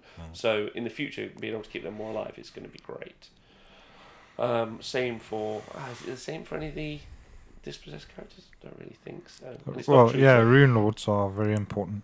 Okay, all right, fair enough. You haven't got to worry about Gotrek though. He's just going to be storming ahead. Cogsmiths or anything like if you're taking a big artillery battery. Yeah, I can't remember the last time I saw Cogsmith, but yeah, they will be important on them. I would have thought whatever they're called now, drill masters or whatever. They're not even called Cogsmiths anymore. Well, they've mentioned a drill master. That's good. I reckon that'd be like a sergeant at arms or something. Maybe. That'd be cool. It'd be cool if they took a bunch of the characters and they made. It'd be cool if they had not just a general. There was a sergeant, or they stratified the general element of it out. That's cool. Or they just have ranks. Like you could have a sergeant, for example, but it could be a Duardin or a nomad prince. Sure. Anyway, the other element that we saw is that the endless spells, when any endless spells you cast with a Cities of Sigmar wizard, will immediately be encountered as empowered by their associated realm.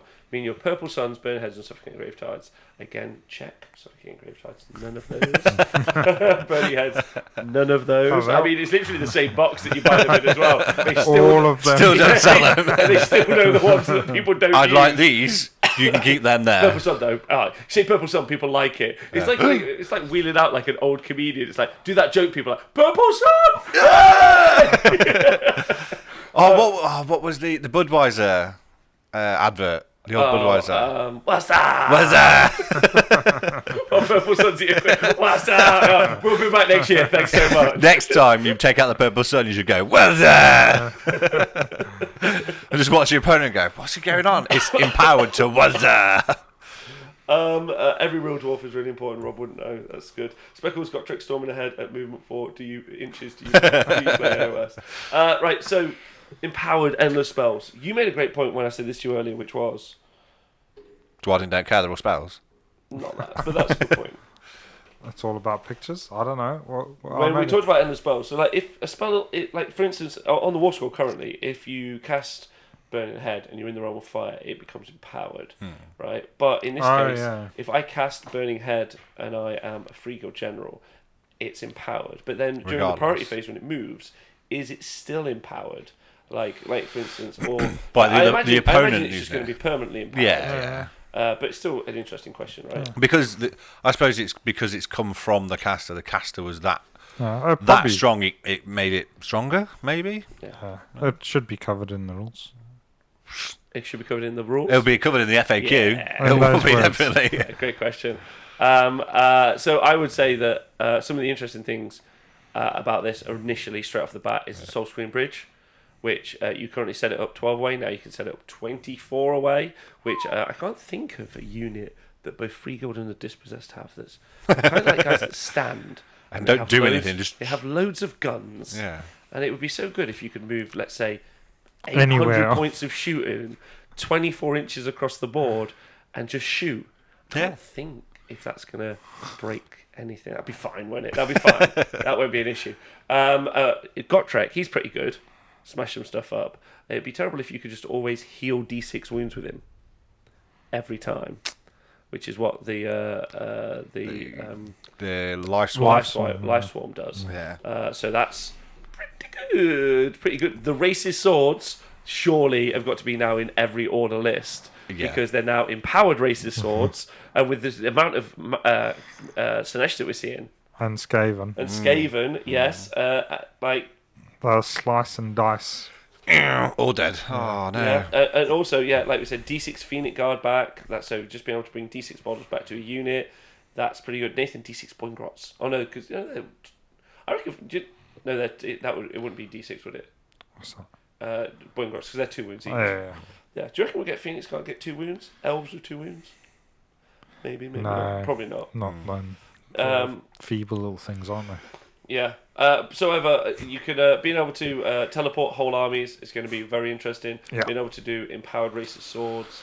Portal going anywhere. All going God. anywhere. Yeah. And That'd be then amazing for those Dwarden players. well, just think about any AoE spell that Order have Yeah. on a War Scroll. I think Aventis Firestrike has one. And then just have Portal go up, and then him just being able to AoE anywhere. It's just madness, realistically. The Vortex, that doesn't have a power up, does it though? Huh? The Bellwind. You can't No, empower. it doesn't. Yeah.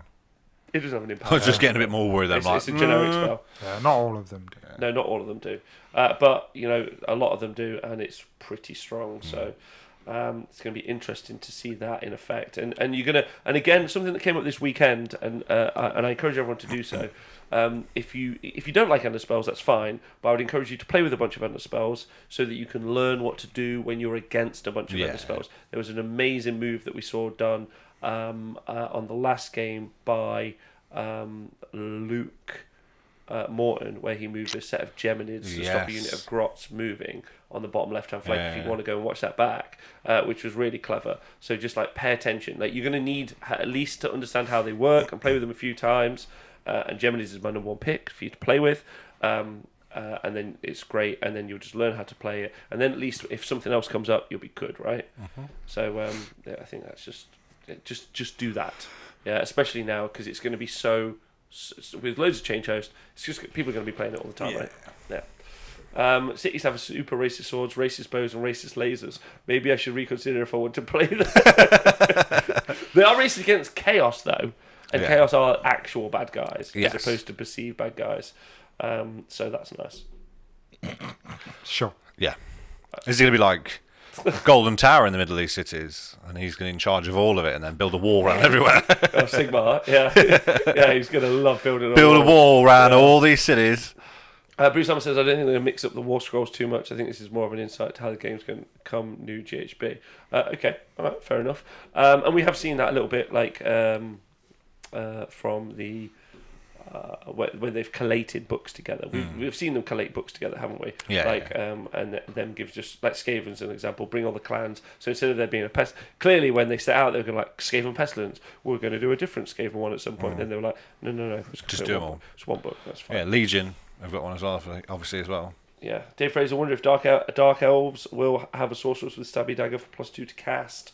So imagine that, like, so just even if they're like Luminarch already gives you +1 to cast. That's in College Arcana, so that's definitely in the wizard element. So they're already going to have a +1 to cast. Any other opportunities to cast more, even if there's just arcane, and you could see a crazy magic phase with loads of bodies from Free Cities.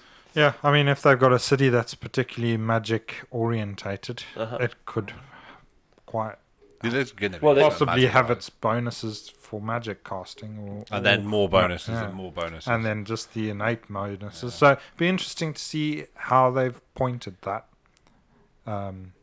because those abilities you would think you'd have to pay points for. So you would think that. So we'll see if battle mages are more expensive and all of them. I imagine the cities will be free, just like we've seen the enclaves be free, like we've seen. Wait, Gloomspite Gits don't have any of that, do they? No.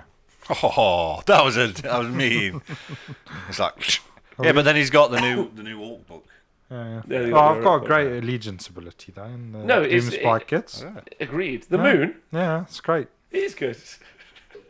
That's the most subtle jab we'll ever take at that book, I think. Very interesting. I think it's going to all stack. And then they've started talking about some of the units. Like we've seen some of the cities. One of them is all about CP generation. So that's Hammerhole. So for every banner you have in army, you roll a 6, you get a command point. And then there's some very specific. You can make a unit attacking the hero phase if you're wholly within 12. Yeah, that's really specific. Yeah, and you're in their deployment zone. Yeah. So and then the note is just imagine combining that. The ability to take the hero phase with the unit of why have we not sold much of? Demigryph Knights. Done. And then they've talked about the Greywater Fastness and the Iron World. And you can reroll ones. There's an aura for reroll ones to hit in the shooting phase, which I'm a little bit underwhelmed with. But if everything hits on 3s, you put Luminarch in, and it hits on 2s, rerolling ones, then it's more devastating. Would you like to see the cannons get like a better profile? Would you like to 2 shots? Would you like what would you prefer to see? Cannons have something like D6 shots, or like a fixed number of shots. The right ammo. That's what I want to see. Well, I mean, we all want to see, them load up the right ammo. Like, would you like to see a change? Because currently they're like quite a lot of points for like quite a variable amount of damage, and you have to hit and wound, so they're not super reliable. Would you like to see them change war machines up a little bit? Like, it's because there's a lot potentially. Yeah, we don't see order war machines that often, other than the ballistas, I guess. So, yeah, it'd be good to see what they do with those. I don't know. It might just the order war machines aren't that bad. Maybe it's just the points, but it's all going to change. Obviously, the engineers and all of that is all changing. So, we'll see what happens there. So I think they've done pretty well with the war machines for Stormcast and the war machines for Skaven, like not the units or the rules, but like the Warp Lightning cannon is actually pretty scary, but it does hurt itself. It requires a support character to do well, and it's pointed quite fairly, but it does actually feel like a piece of artillery. Yeah. Well, it's pretty scary. So. Yeah. As are the ballistas, but like they're still like the ballistas, but they're still they're still not game-winning armies, well, game-winning units really, but they're still good. Yeah. I'd like to see some sort of improvement. We'll see what the steam tanks get. Yeah. Hey, they could change a lot. Come of on, it. Chris. But yeah, come on, Chris. Come on. Chris is like, look, I played this game a long time ago and I was really excited. Make these rules good. Yeah. Give us a couple of years. Rocket batteries have always been like one buff away from being near broken, so looking forward to that. That's true. Hellstorm rocket batteries, and there was a time when people were running 4 for a while. There was like a good 6-month period where they were in fad, as they say. And yeah, the drill master, the general, you can reroll hit rolls of 1s for attacks. And then they've talked about some war scroll battalions. There's a particularly rubbish one called Beast Hunters that you get +1 to wound against monsters with your Black Ark Corsairs. Is and it +1 or Charybdis. reroll ones? No, +1 to wound against monsters. +1 to wound rolls, yeah. And there's another one, the Golden Aura of the Phoenicium, which I very much enjoyed, which is at the start of your hero phase, you can heal 1 wound allocated to each friendly Phoenicium unit wholly within 12 inches of any others from that army. So those Frostart Phoenixes, even more difficult to kill. Yeah, double down on them. Double down on Because them. they keep dropping out the sky, so let's help them out. They've been, to be fair, I haven't seen a Frostart Phoenix since 6 months ago. Not yesterday. Rocket There was one there yesterday. Was it? Yeah. I didn't see it. Alex Bruce, he took his frost I art. didn't see it. I'm so sorry. Owen was on about it. Alex Bruce did say. I did say today on Twitter. He was just like, "Yeah, that's the thing." I was wondering, how can I make my how can I make my frost arts more survivable? I've been really pondering that. Like, it's a buff no one asked for, so that's great. Gilly says, I think it's a cool idea for random cannon shooting would be they shoot D3, but if they didn't shoot in the previous battle round, they automatically get 6 shots. So like they're like Loading aiming a up. little bit more seriously and stuff. Steam Tanks' Battleline, that's something to look forward to. Says Onshun. It'll be cool to see. Yeah. Just a wall of steam tanks. Yeah. Some guy out there has gone, I've waited all this time. Time to bring out my 27 steam tanks. Rainflex Dog Trading says, Rob, if I pay X amount of bucks worth of bits or X amount to my Patreon sub, what's the number for you to love the best race Skaven in the game? There's actually a sub tier called the Warlord tier, which if you subscribe to the Warlord tier, I'm not allowed to cuss the faction out for a whole month. It's really upsetting, and I don't like it. Shout out to Charles who made me do it once, and I did not enjoy it. So don't. Yeah, because it was dispossessed with the best army in the world there, Yeah, wasn't it, for the whole month? I said that for a whole month. It sucked. Right. So overall, what do you guys think about the release? What do you think of the information so far? It sounds strong, really strong. Yeah, I think they're going to be a strong book. I think it's going to be similar sort of power to Skaven, like we said. But it's going to be exciting. It's going to just be another book up there, smashing and taking some victories. Okay. I think it's going to be probably a quite a change to the meta, because those units there's a lot of shooting units in there, so this might be that shooting meta that everybody keeps waffling on about. Yeah, Barbocon says Steam Tank is the new Castellan, which is a 40k reference, which was just was just one model that deleted the Earth, and it was super dull for like a year. And now they're going to be Battleline. Yeah, I think it's looking, like Par says, also high Par, looking strong, loads of options. I agree. Par's going to do really well with that, because he was running Frigga for a while. Just the Soul Screen Bridge. Like, me and Benjamin Sava, who was helping me with the commentary this weekend, we were chatting loads. And as we saw at the LGT, there were 2 lists at the LGT which took 9 Storm Fiends. And Ben's, in my opinion, as we talked about over the weekend, we saw Jack Armstrong's play, which got repeated at the Facehammer GT at least twice, I think by Andy and by Tony Moore, the Iron Golem. And that neither of them did particularly well with that list, whereas the version with the teleports, or with more moderate shooting, which is Dan Bradshaw's, he had 6, and then went for some other threats in the Deceivers, which again is teleporting to play well. He went 5-0. So I really do think that the Soul Screen Bridge is the powerhouse choice there, especially for an army that can just put tons of other stuff down, like bodies. So I mean, handgunners are scary anyway. Like if they get buffed, That's going to be crazy. Crossbow guys, but the fact that you can put your screen over them. So with Free Guild as an example, which you can already run this now, you put your units with swords up front, your general, and then you put your handgunners over it, and then you fire there, and then you can screen with the they've still got that stand and shoot mechanic as well. It's going to be scary as going to be scary as anything, and you're going to lose tons of dudes out your army. So you're going to shot to pieces, and it's going to be you're going to have to shut magic down. I think is going to be interesting. But someone in the chat was saying if there's loads of wizards in Free Guild armies, you might see the return of Nagash shutting down those magic heavy builds. So yeah, I think it's going to be very interesting. It's going to be a complicated book as well, with loads of hidden sneaky tricks. Because if every city has a page of artifacts and a spell lore, there's going to be a combination. All 4 cities. There's more than 4 cities, isn't there? I'm joking. Yeah. Oh, right, yeah. And Gitley says, ultimately, these units are just more blood tithe for me. I'm genuinely thinking getting a load of Hydras and some other stuff. That's all I know, my battle line so far, if I ever did this book. Yeah. I like them.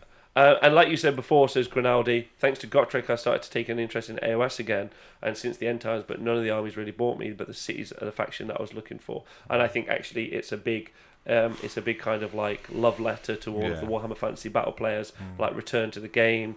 Come on, we've done this for you now. This is for you to join us. Yeah, I think so. Yeah. I think so. Because there's going to be some narrative, and it's not the narrative that was, but it's narrative in the future, which is the most exciting bit. Yeah. But I'm excited about reading the story first, I think, but I won't. I'll have to read the rules first, and then I'll read the story after, and then I'll probably only read half. But then I'll read all the Black Library books. Obviously. Yeah. The sneaky tricks. There's going to be loads of sneaky tricks. Bruce Hammer, thanks to Gotrek, I bought a Fire Slayers and KO army. Right, talking about Gotrek, anything else you'd like to ask or talk about that before we move on? No, it's going to be exciting. So it's going to be expensive for you. It's going to be pre-orders up this weekend. This Saturday, isn't it? Yeah. So we'll probably see most of the War Scrolls by the weekend. I mean, I'm surprised they're not up now, to be fair. Pardon me? I'm surprised the War Scrolls aren't even up now if they're new. No, we'll see the War Scrolls on the weekend. We are going to see the War Scrolls on the weekend. Everyone else is going to be at the Sigmar GT, and I'm going to be hanging out with my girlfriend, reading War Scrolls, getting shouted at, and it's going to be great. She's like, get off your phone. I'll be like, but have you seen what's happened to handgunners? And she'll be like, don't care. And I'm going to be at a wedding all day. Oh, I mean, that's good. Yeah. Right, so the last piece of news, if that's okay with you. Yes. Whose wedding you at? Yours? No, not mine. Yeah, me and Nate get married. Nate, why are you laughing? Nate, where were you yesterday?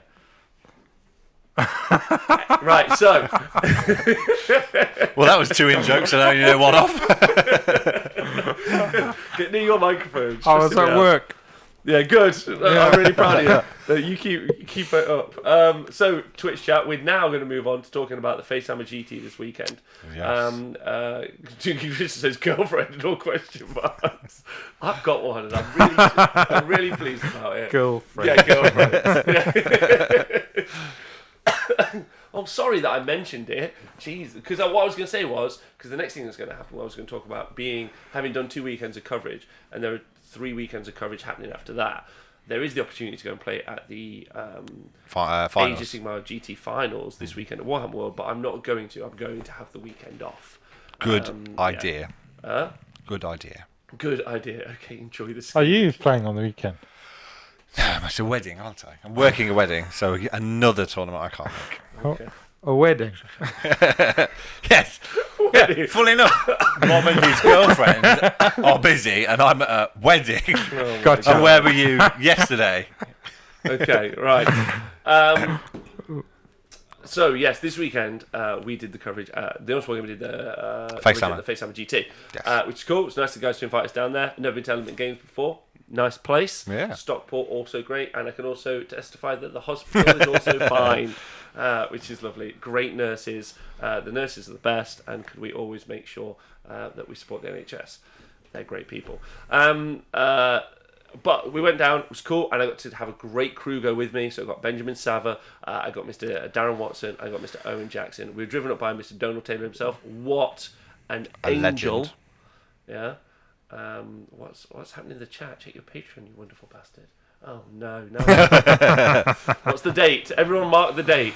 I It can is say the nothing rude. 23rd of September. So until the 23rd of October, I can say nothing bad about Skaven, I think is the... Oh, I know. oh, that was a kick. Not expecting that one. Fortunately, they're Yeah. releasing the Cities book. Brilliant. Yeah, they're releasing 2 books. So I reckon I can shut up about them for 2... I reckon there'll be a third. Yeah, and also the stat show isn't coming back for at least a week and a half. Yeah, Wow. so I don't have all 3 I mean, weeks. this is starting now, and you've got to talk about Facehammer. Anyway, Have fun. yeah, email received, screw you man things. What do you, Rob? What do you think of Skaven? They're fine. Just fine. It's a well-balanced book. It wasn't written by a child. So, this weekend, so a great crew. I'm super happy to be able to go with that crew. I just want to say thank you to all those guys for doing it. They're all amazing. I know that, but all 3 of them were super nervous before they did the coverage for the first time, because everyone is, right? I sometimes forget that because I've done it so much, and I have to keep checking myself and remind myself to do that, because I kind of like to sit down and I'm like, just talk, and they're like, what? But I had actually written up a guide, I'd done a bunch of things, and we had the opportunity to talk beforehand. Got there, set up, venue manager Jay was amazing. He was great, couldn't do more to help, and he ended up getting locked in, weirdly, on the Friday night. Had to sleep on a bed of battle mats, and then run the event on the Saturday. So I just can't I can't thank him enough. Yeah. He was real joy, and wasn't you're like, oh, I'm tired, I'm a bit run down, which I was on the Saturday. I felt quite low energy. He was just cool all day. So you offered him your bed for 4 hours when you were in hospital on Saturday night. Pardon me? Did you offer him your bed for 4 hours while you were in the hospital? Anyway. Basically, his house is quite close to the hotel that Rob was staying at. So instead of going home, he stayed at the venue to sleep. Yeah. And then he made sure that he poisoned Rob so that Rob would be in the hospital all day Saturday so he could go home and sleep. Yeah, you heard about the snoring. Yeah. He was like, no, I'm not being near that snore. Right. Apparently everyone said it was fine, FYI. Your snore? Yeah. No one stressed about it. Everyone said it was fine. Which deaf person did you sleep with? Right. That's why he was in the hospital. Oh, yes, there we go. That's why he spent 4 hours in hospital. I'm lost. What was the Skaven list with the bridge? That's actually Benjamin Sav's list. I'll ask him to put it out on Twitter and I'll retweet it for you. I'll put it on, get him to put it on the Wargame website and then tweet it out for you, yeah. What were we talking about? Facehammer. Yes. So Saturday. venue manager was great. The event was great. Everyone seemed to be good spirits. Food was nice. Just doing my classic review. We had Subway sandwiches. There was quite a plethora of biscuits. I once again packed myself a packed lunch.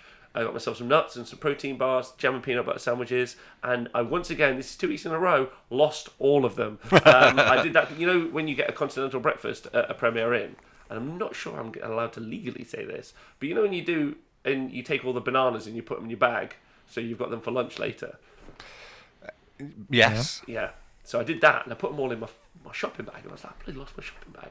Did you just leave it at the Premier Inn? And they were like, Yeah, they've got. why somebody pack all the bananas on the yogurt away? It's that- Second time in yeah. 2 weeks, I've tried to make myself healthy food, and the food wasn't unhealthy. But Wargamers generally there were donuts, and in lieu of being able to eat my banana, I had to eat donut. Oh, no. I know I wanted to eat Oh, the donut, no. but I'm trying to eat better. That's what I'm trying to say to you. The only great time it was a Canhammer GT, BCB, CBB, CBBs? ABBC, when the CBB in Canada with the Canhammer crew, because they set up a big bowl of fruit, vegetables. It was great. So normally food is Did just you drink quite maple carb. syrup? Straight from the teat of the God, tree. I hate doing this show. You say you so did much. say you were healthy in Canada, but where did you end up? I'm trying not to die. Thank you, King Tristan. Yeah, I'm going to get myself some Air Did Force you Ones. Yeah, I'm going to get some back arch support for my trainers. The Honest Wargamer You're crew going is going to to be kill professional. I'm going to do a whole referral at work tomorrow for you. Yeah, right, exactly. I'm going to get you carers. That's what I'm going to do. In fact, we could probably make some money off this. We could be his professional carers. Get paid by the NHS to look after Rob on tournament days. Care in the community. Care in the Warhammer community. Yes. Right. Yeah. Anyway, but I lost my food, so that was fine. But the food was great, acceptable. But because I'm trying to eat really well, But then Jay at the venue literally brought us like bottles of water all weekend while we were live, which was so nice because I ended up not getting loads of sleep on either the Friday or the Saturday.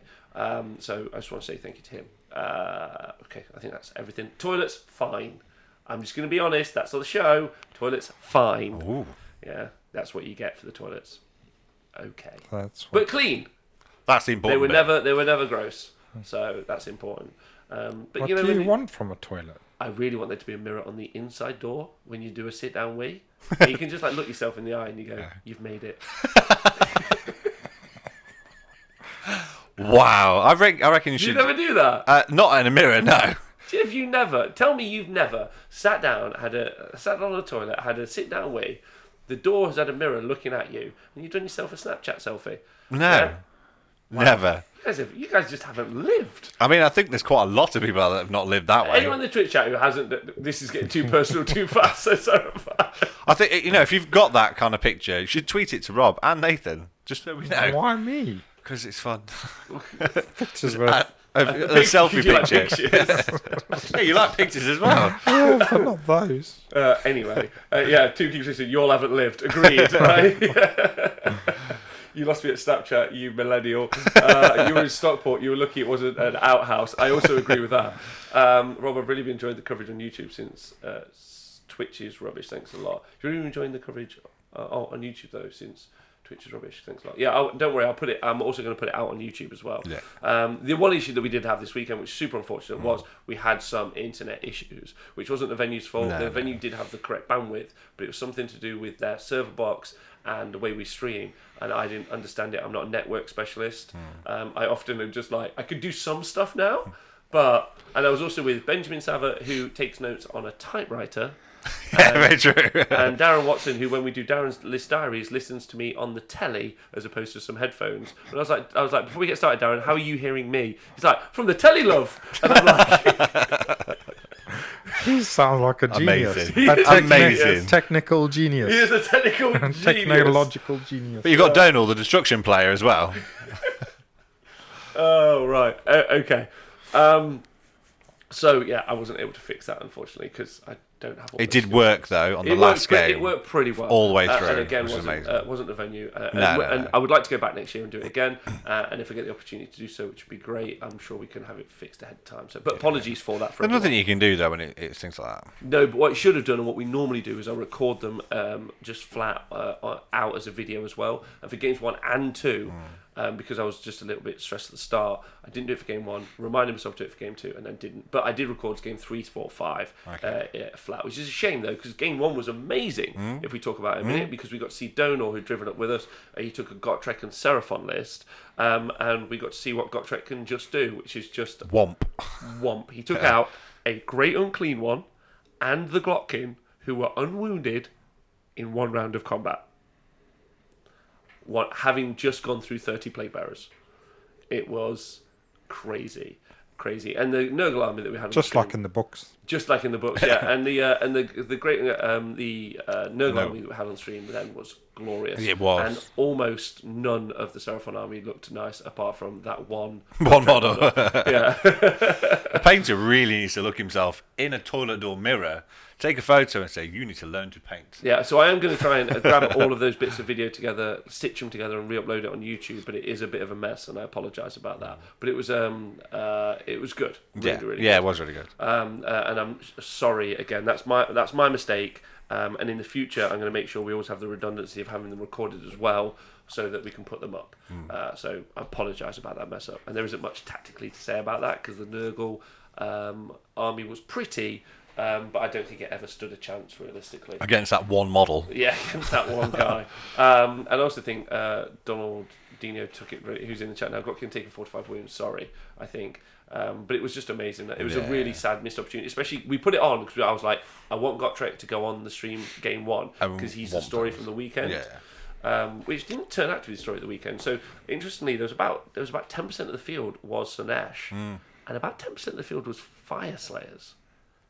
Which is just crazy.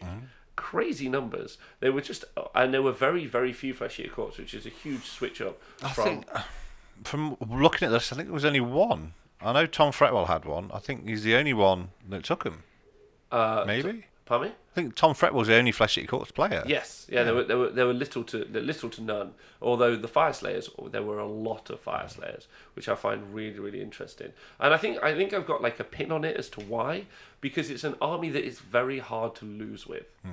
Like your opponent has to like do a lot. Like it's super forgiving. You can also lose because you're not playing the objectives very well. That block of the 30 objective. that block of 30 Hearthguard Berserkers is.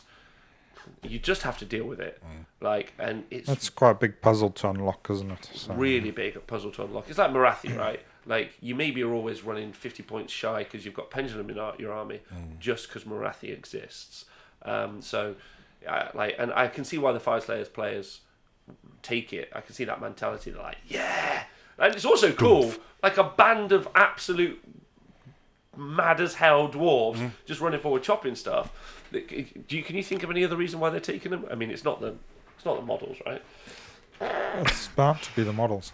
None of the models have got shoes on, so I mean, probably the best army in all of Age of Sigmar. it's also the fact that you can buy one unit flat out and then just tell everybody that is something else.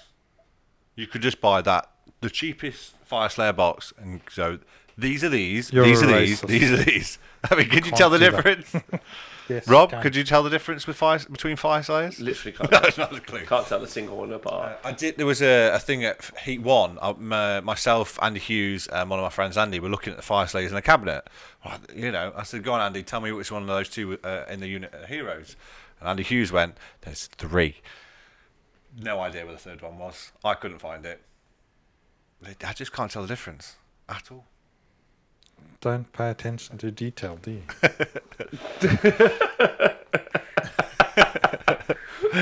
Oh dear. I just want to say a big shout out to Pat, who's at home listening right now. She just didn't need to hear the sit down selfie wee thing. She probably shouldn't say things like stuff. I should be careful what I say on Twitch. To who? Pat. Pat. Yeah, Pat, yeah. Pat and Rob. Do you want to say hello to Pat? Hello, Pat. Hi, Pat. Right.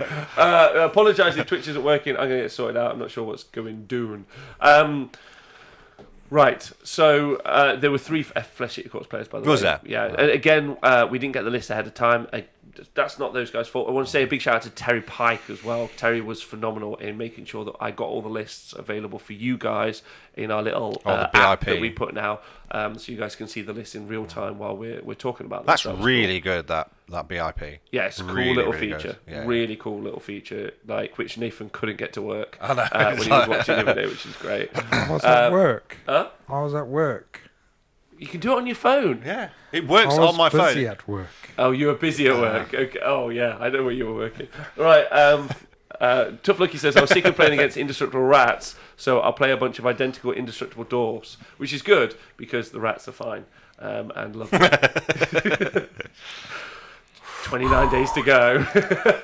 Let's put the money in the pot, see on what day Rob ends up back in hospital after talking about Actually, Stephen. if you're watching live now, it should actually be available for you to just click the BIP button on the screen and actually see the list already from the final game. You're looking now and you're like, what's this I've button? I've never seen this button. It doesn't. I know it was. So I don't think I could see it on the PlayStation because when I watch the films at home. I use my PlayStation to watch Twitch and it's on my telly. But I've got it on my phone, so I'll have a quick look on my phone. Okay. All right. So that was our first game that we had on, and then we had on in game 2. You're looking at me because I watched it, but We had on you were there Gloomspike Gits versus. or did we? Or was that the third game? No, the Gits played second. Do you know where I'll go to find out? I've just gone to AOS shorts.com. I mean, you could just. By the way, if you want a great read of a roundup from the weekend, you go on AOSshorts.com. He does an amazing job, which probably is something we should do afterwards, but we don't. So he does a better job than me. So It's probably on the Honest Wargamer. no, but if you just play to your strengths, yeah, and he's writing stuff up real well, and he's a babe for doing it. So what, he wrote up the whole Facehammer tournament? you should go on there every week. You should just go on there every Monday and just read So his you can tournament find it reports. for- They're fantastic. And he collates like pictures from all around the world. It's just a fantastic job. Stormcast. Pictures. All right. It's Seems just, like Gits versus Stormcast. yes, of course. You know how I find it? Of I looked on the Honest Wargamer website, That's which is also a great place to go on. But to actually where the videos are. I'm just saying that AOS Shorts does a really great job. It was You should good. definitely go on. It is good. Like, he does a real good job. Anyway, yes, and that was a wicked game. We did see the Gits versus Stormcast, and it was a really cool Stormcast list as well, right? It was played like, it was very differently. It just had it had more Battleline than it needed of Liberators. Very interesting. And I think a couple of key priority roles, but also one teleport could have changed the shape of That that was game. huge for the But- Retributor block. Yeah, but what was really nice was watching like a mixed arms Stormcast army, I think, play really well. Like, loads of utility. Had a bully unit of Retributors. He needed those protectors. He didn't needed those He protectors. needed those protectors. Yeah, I was well, like, no, not protectors. He needed the decimators, didn't he? Because they're the ones who are good He against needed hordes. both. Both, yes. But it was a cool army, and I think the scenario was really hard, and also the matchup was really hard. But I still think there was opportunities for him to win the game, and I really liked that game. And it was nice seeing some old school Stormcast. Yeah. They just struggle with bodies, man. Like, really struggle. But I liked it, and it really made me think about what you were going to see in the Free Cities.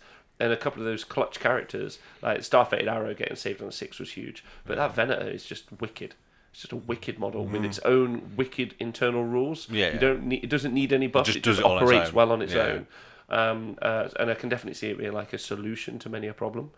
So cool. Did you guys happen to see that game or not? Except when your general passes the wounds onto his mates. Well, that's only you if go you play, against that's only if your you play another Free Yeah. Cities guy. Yeah. Yeah, I watched all the games at the weekend. All of them again. Oh, and so how did you find the coverage? Really good. Yeah, and I'll tell you what, Darren and Ben and Owen all did amazing. Really, really good. Oh yeah. I was going to talk really, about that at really the end, good. but yeah, they did Owen amazing. particularly really good doing a walk round, but even better using a sword as a mic was epic. There was so Owen was quite worried beforehand because like he's seen all the other guys. Like Donald's got his incredible trolly nature, but Donald's super passionate as well. So like he knows everyone, he knows what armies they're playing, he knows the current kind of storylines of Age of Sigmar. Like, as in, not the storylines of the narrative, although he knows that too. The storylines of the kind of Players. in-jokes from people around the the world. matches, yeah. Yeah, the matches, the community, and the Yeah. environment. So when he turns up to do it, it's amazing. Like, and Chucklebutty's like a scathing comic roaster who turns up and does it. So everyone who's done the kind of infield reporting has done a Owen was really good. Babes in the what was it called? Babes in the Booth. Babes in the Booth, amazing. You I was like like, that was quite cool. I like that. Yeah, but he did a great job because he said that he wanted to do information rich. Yeah. So he brought his own style to it, and he said that he wanted to find out as much info as he could. And then he even started improving that on the Sunday, where when he would come back and say that it was Fire Slayers, he'd be like, actually, a Hermdar Fire Slayer army. So it was just like a little bit more info on what he was More and bringing more. back. Eventually, we would like to put an infield camera in with him, but that's really hard to do mechanically, unless someone out there is like, I can do that in 5 minutes. In which case, Strap a GoPro to his forehead. see that now that will technically work. It's not quite the quality we're aiming for. And just make him walk around like that. Just keeping his head completely still.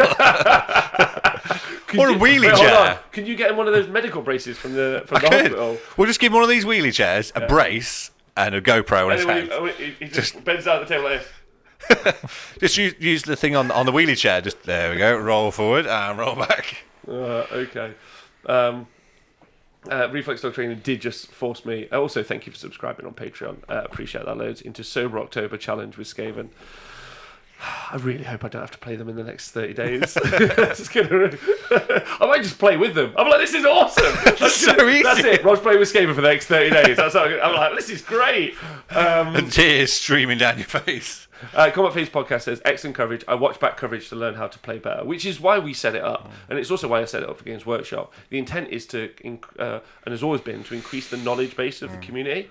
Like, they learn more, they see more things being played, which is a little bit problematic in There some was cases. a key bit I heard. I'm sure it was Benjamin Savard that said it. He said it was really interesting watching the games because he really started to, from a different angle as well. He was understanding more rules and becoming a better player himself, which is devastating to the community if he gets any better. But he was then himself learning while doing what he Well, the Nathan did commentary. it before. Did you find the same thing? Yeah, it definitely Shout helps more you. at people going, "What are you doing, Pa? What are you doing?" Definitely helps you analyze games and helps you see that sometimes your focus can be drawn away from what you should be doing. You can see when the players lose focus, and you think, well, it looks pretty obvious from here. I mean, I've seen a couple of games, like I've seen Byron and people like that will put a chair next to the table and stand on it and look down on the table from the chair. I think there's actually a picture on Twitter of Byron doing that at the minute from the weekend. Gives you a different perception on the game. It's good. Yeah. I think that it teaches you things. Like I've done it for such a long time now. Like, not years. I mean, like maybe I set up Warhammer Live in 2016, so maybe about 3 years. And I've obviously been doing more and more event coverage recently, and we've got better cameras, so that's really changed the shape of the game as well. And even just a new little screen. It'd be really cool to get like our monitor screen isn't particularly big. I think one day I'd like to get a pretty large monitor screen for the commentators so they can see more stuff in detail. But baby steps as we go forward. But the detail that you guys can see at home, which is why I kind of get people to rate their setup, because people are watching on these massive monitors, like or TVs at home, on their Twitch. And it's just crazy, like what you can see. And you're right, like it teaches you a different way of gaming, I think. Well, like I said, going at home. So I went round to my friend's house on the Saturday on game 2, ironically, and my mate and his wife were sat there, and I was explaining because my mate he's played it a bit, but his wife was like, "What's all these?" And you were on about the sneaky snufflers, and she was really intrigued to see what they were. So I was literally at the telly pointing out what these things kind of were, and they need to go here and they need to go there. And she was like, "Okay, I understand kind of what's going on." And we watched it for the rest, and she's like, "Oh, well, this is all right."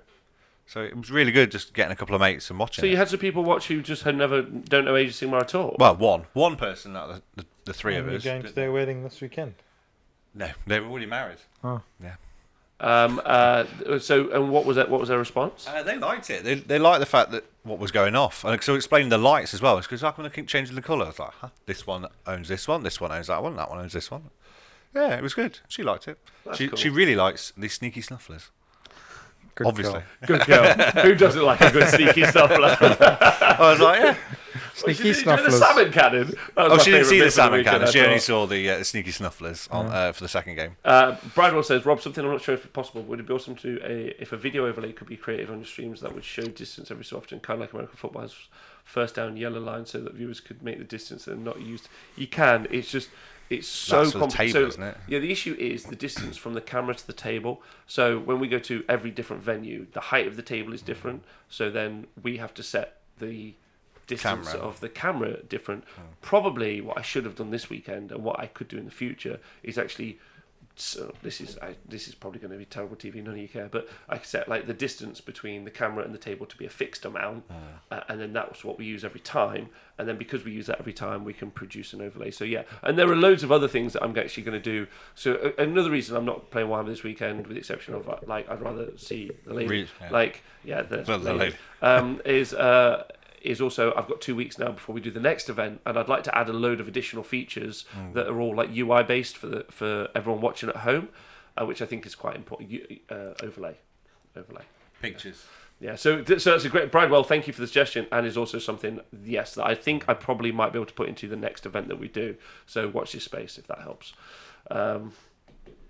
Reaper says, I turned on the coverage and my wife went to do the dishes instead of listen. #Silverline. Okay. And when I play against people in my group, sometimes I walk to their side of the table to see their perspective. It helps you understand their thought processes. It's also a good point as well. Really good because point. sometimes there's a piece of build, like there's sometimes a little sneaky character hiding. What are you talking about? Why are you laughing? He's just Tell happy. me your joke. No, I'm just a happy fella. Okay. He's happy to be with so many people, aren't you, Nate? Yeah. Bridewell, thank you so much if you do get any info. Well, there was a completely new person who stumbled up on the stream game 3 who loved the coverage and ended watching up the whole game. There was just people just tuning in, because we're now under the Warhammer subcategory, and obviously there's not only is there like live stream games of Warhammer, there is Warhammer games like Total War, Vermintide. Yeah. So again, that's why I want it to look really professional, so that we can increase people in our community. I think their name was Kitten Kicker though, or something their like that. name was Kitten Kicker. I was like, harsh. But we have a famous dog puncher, so it's fine. The Right. Kitten Kicker and the dog kicker. Wow. And then the third game was Beastclaw Raiders Amazing. versus Bone Splitters, which is amazing. We were going to put Beastclaw Raiders on game 2, but they were like drawn against Slaanesh, so I was just like, well, don't worry about it. Like, it could Easy be cool, game. but whatever. Yeah. And then they ended up like smashing game 2. So They beat the Slaanesh. Yeah. or he won. something, or whatever they beat game 2. But there was a reason I didn't put them on, right? I was like, that's not going to go anywhere. Yeah. And then they got their second win, and I'm like, and then they're playing against Bone Splitters. And if you guys know the narrative of Bone Splitters, it's an army designed to hunt monsters, Beastclaw Raiders full of monsters. I was like, and it's played by Ian Spink, the best Bone Splitter player, the most famous Bone Splitter player. Yeah. The monster hunter himself. Yeah, exactly. And it was just wicked. It was. It was wicked. But what we missed in the coverage, short story, and if you watch it back, and especially if you watch the first little bit, I let both Benjamin and Darren do the coverage together, which was great. I enjoyed listening to them two talk as I was table bossing. And they were just straight off, Bragoth's Beastclaw Raiders, the Stonehorn that flew, Thermal Rider Cloak. Look at Nathan, it was a Bragoth army. Tell me you're going to go back and watch that. Yeah, I might actually. Yeah, exactly. He just went forward like a rocket with his Stonehorn and charged, flew over the line, landed in a little hole, and just started beating stuff up. And then Ian lost 23 of his Arrow boys in one one go. It went mental in there. Yeah, and also the Beastclaw Raider player didn't actually roll particularly well either. No. Like, so he could have done more. But what's really interesting was when you watch that back is know that Ian later told us, he's like, you do know that there was a Stonehorn shaped hole in my army. Like, it was designed to go there. it was designed to go there, which was just like such high end play that I hadn't seen. Like, and again, absolutely being a destruction player, Ian, for years, he understands destruction players. They can't read, and they're always going to charge. Nathan's nodding. Yeah, yes. So, just devastating. It was a really good match to see. It was a really fun I'd have game. loved to have been there with those two as well. Loved to have been there to see those two playing. Yes, absolutely. And they were having a great time. It was really fun. Then the last two games on the Sunday, so you get into the crunch time, is you got to see Idoneth Deacon versus Slaanesh. So this is JP versus Jim. And then, so that was... Did you guys catch either of those two games? I saw bits of the two games on the Sunday, yeah. So that's actually kind of like a key conversation that we had last week as well. I had on the 40k show last week, and again comes up. There's a PDF out there called Playing to Win, which is like a Street Fighter based PDF. And if you guys get the opportunity, please do read it. It's not, maybe it'll take you like a couple of days, but it's not super long. It's really interesting though when it talks about competitive gaming. And it's orientated around StarCraft and Street Fighter, but it has 3 tiers for being good at gaming. There is beginners, you make loads of mistakes. Intermediate, you make no mistakes. Yeah, and then advanced. Yeah, advanced. You force people to make mistakes. Yeah, right? Those 3. Yeah, perfect. Right. So, and those are the kind of like the tiering system. And I would say that almost no one in Age of Sigmar or 40k, for that matter, actually are even intermediates, or they're close to. We all flirt with intermediate, making no mistakes. That's really hard to do, especially in a pressure situation and time.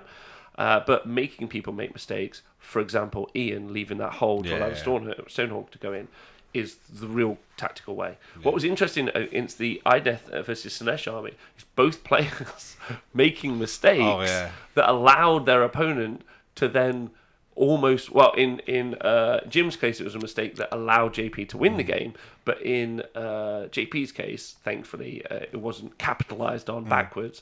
So that's a really interesting game to watch, because Idoneth Deepkin have been an army that I think they're the meta pick. I think they're the best army in the game at the minute. Yeah, they can deal with shooting, they can deal with Slaanesh, they can deal with everything. Maybe they can't deal with Fire Slayers. I don't think. No, I've seen some in High Tide. I've seen some games. Even in High Tide. Oh, really? Yeah. Okay, but I think that they're really good because they deploy off the board. They can do really stuff. So I was excited, and this is kind Takes a good player, but they've got a chance. I think that's my point. Yeah. Yeah. I think you can play I think you can go 4-on-1 quite often with a Deepkin army with loads of eels if you're not particularly. I don't think I've ever beaten Deepkin, to be honest. The salmon cannon is hard to take. Yeah, I don't generally think I've beaten it ever. I played Seb and can I get his name wrong? Paz, who's there this weekend. Oh yeah. Yeah, Paz, I played. Yeah, played him. I think he played Gary Percival as well. Yeah, I think I've lost all 3. Can't beat the Salmon Cannon. Yeah, they're good. Admittedly, all really good players as well. So I have read that Reflex Dog training page. I'm going to come back to that in a minute. Promise. Yeah, so that's why, because obviously, like me, Darren, Benjamin, and Terry Russ, all those guys, we had conversations about which games to put on the TV, because that's what we do, right? And it was important last week, I think, to show the Storm Fiends, right? And then Darren's Change Host. Those were two interesting conversations. Darren last week was like, I'm playing Change Host. You can play it and play 5 turns. yeah, you can do it. Which he did for all of his games, apart from another one against a Fire Slayer player. So that was his conversation. The other one was, does shooting beat Slaanesh? Is it working? There wasn't actually much Slaanesh at the LGT. No. This weekend, in the kind of conversation of Age of Sigmar and where we're at, it's Slaanesh is really strong, shooting could happen. Is Idoneth Deepkin the army to beat all comers and is kind of the interesting top pick, and how does it work? So that's why we put this game on. But again, it was very interesting to watch because it actually wasn't really the plays to win that caused the game. It was the mistakes of the players. And I hope neither of the two players think that I'm being critical. It was really good. It was really good. Yeah. It's just it's healthy for us all to learn from. I make tons of mistakes, like, so you're just in my field. We all do. Like, it's a really healthy play. So that's a great game to watch, to just be like, actually, yeah. And the key choices are, Jim gave away Jim won the priority roll on turn 2 when I feel he was set up to play very well to win. And he didn't. He gave it away to JP, and that meant he lost 9 whole eels for no real return. And thanks to JP not rolling, JP rolled a double 1 on a charge, which caused a unit of eels to actually be free in the next combat phase. That was pretty big. So I don't really understand that choice, and I'd love to hear it at some point. But there was one thing that really, those armies looked incredible. Who was the guy with the Slaanesh? JP? JP's army looked absolutely amazing. Yeah. I love that paint scheme. I was like, I want to do something like that. We was the level, actually, something I hadn't talked about. The level at Hobby there this weekend was crazy. Everybody's army looked incredible. Yeah. Okay. And then, so that was a great game, but for maybe not the wrong reasons, but good reasons to learn, right? Yeah. And then we move on to the game with Gloomspite Gits versus Richie. Versus Richie? Sorry, Gloomspite Gits played by Richie against Luke Morton. Mr. 500? Mr. 500, Luke Morton with his Idoneth Deepkin. Now, hey JJ, by the way, the Daughter's Army was also fantastic. The Daughter's Kane Army. Yeah. Which was on the week before. That was the week before, yeah.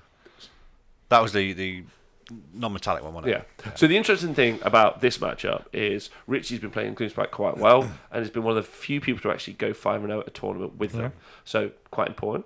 And Luke hasn't played in a competitive Age of Sigmar tournament ever. Yeah. But is a famous Warhammer Fantasy battle player. Mine and Nathan's friend. I don't know if you've met Luke. No, I may have met him at Warhammer, maybe. And more than once, I've returned home to watch to find Luke at our house playing Nathan at Warhammer. So I knew that Luke had some experience against Gits. Nathan, you've played Luke before. How would you rate him as a player? Because no one's really heard of him before, like in the Age of Sigmar community. Yeah, good fun games. I've enjoyed my games against him. We always have a bit of a laugh. But he's a good player, and he likes learning. I think he actually likes losing a lot of the time. He does, I think. That's the same as me, you see. Is that why you do it? That's why I do it. He loves losing. So, not losing. He loves learning. Loves to, just likes to talk about it as well. He quite often, if he's not playing it, he'll just phone you up out the blue and want to just talk through it. So yeah, he will. And he'll just send you crazy lists all the time as well. Yeah. So he's super into it, and he's been playing a lot of practice games as well. And he turned up with a really pretty army. So what's interesting is a lot of people who don't know Luke are watching this kind of guy who they're not sure of against Richie, who's got his own podcast, gaming store, and they just play. Really nice guy, and a really good competitor, and was in the English Six Nations team. And then all of a sudden, it just comes down to, you're just like, whoa. This is going to happen. So I knew it was going to be a matchup. So I tried to express that to people, but I don't think it was only later on that we really saw it like kick off, which was fun. But the interesting thing about Luke's army compared to Jim's army, both running Idoneth Deepkin, is that he went all MSU. Yeah. Like MSU.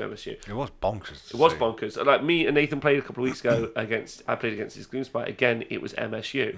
Like there was a horde of Gits somewhere along the way, but there was like 4 or 5. Well, there was at least 4 threats, 2 lots of 3 trolls, 2 lots of Boingrots.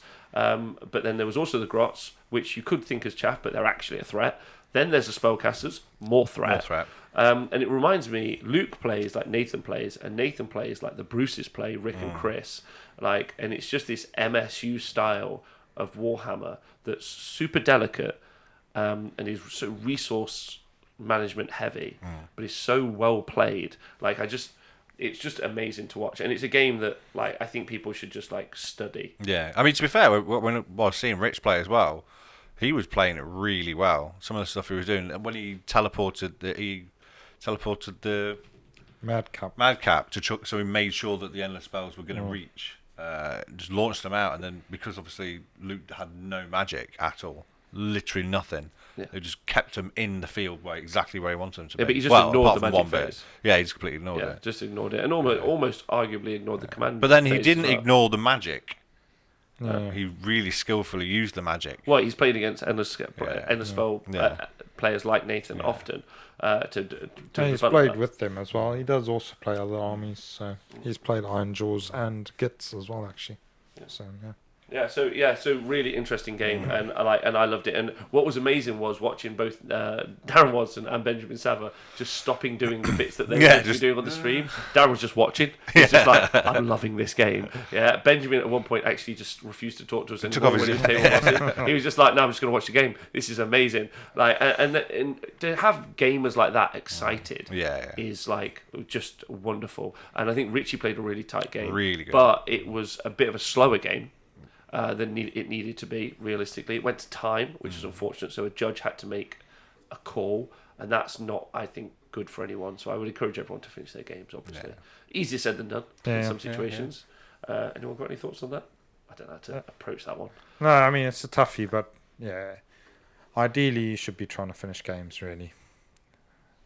It's the only way to you want to be doing the 5 turns, so that's the best way to get a result. Because you can extrapolate all you want, but it's guesswork. It is. Whereas if you just play the 5 games, then you know what happened. So, but sometimes it doesn't happen. And if they are tough games, then all the matchups are bad. But end of the day, you got to try your hardest. Like you said, Darren did the week before with the change host.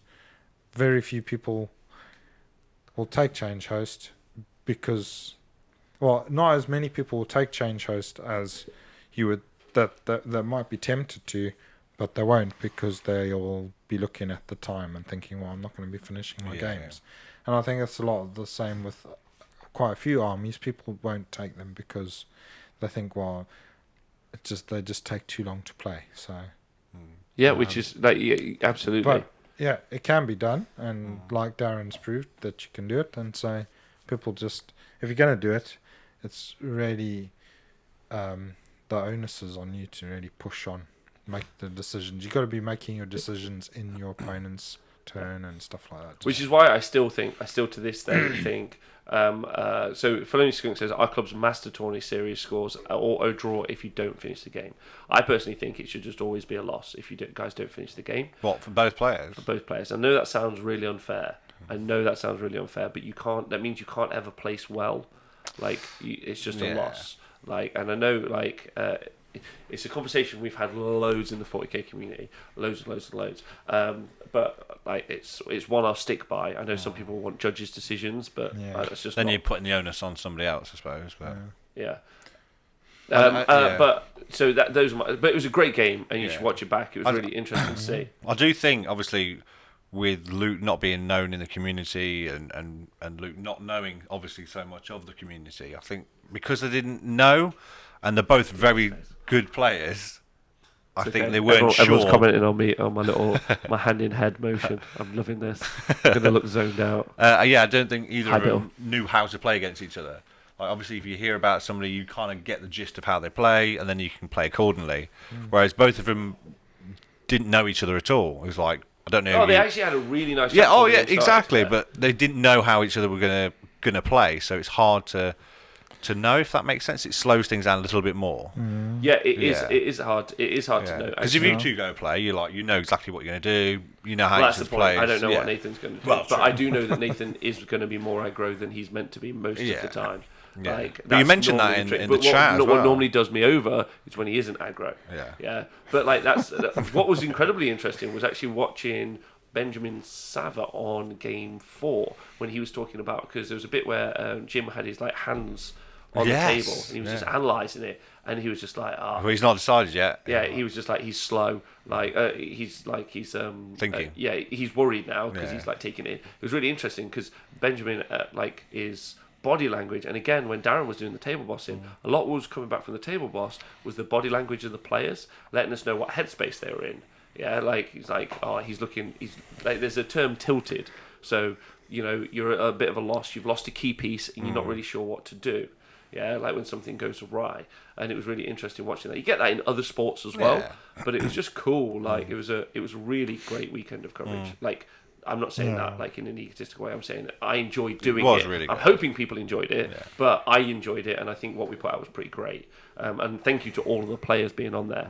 So it was great. But the big question I think that it brought up was MSU versus big units. So as kind of a differentiator, which we often. So if you're not 100% sure on that term, multiple small units. It took me forever to know that term, Not gonna lie. Well, if you go on the Honest Wargamer website, we have it now. Yes. There's a book, and you can read the book, but also underneath the book there's a list of key terms. If you click any of the key terms, it just explains what it means, and they're the most common like vernacular bits of. There'll be a picture showing you what the words I know all the words. We are actually going to put a picture out in the future. Actually, just a big chopper next to all of them. Yeah. Big. Team King Tristan, big love. It was really interesting to see how both armies function, seeing both types on streams as Mr. Teach. Yeah, because again, that's why having double Slaanesh I thought was really interesting. And again, watching Skaven build 1, Skaven build 2 from the LGT. Are they both good builds, Rob? I think one's better than the other. But overall, they're both great armies because they're Skaven armies and they're great. And what about players who play Skaven? It really Skaven? sucks being poor Speckles. Don't fucking dig it in. Yeah. Hey, I'm poorer than you.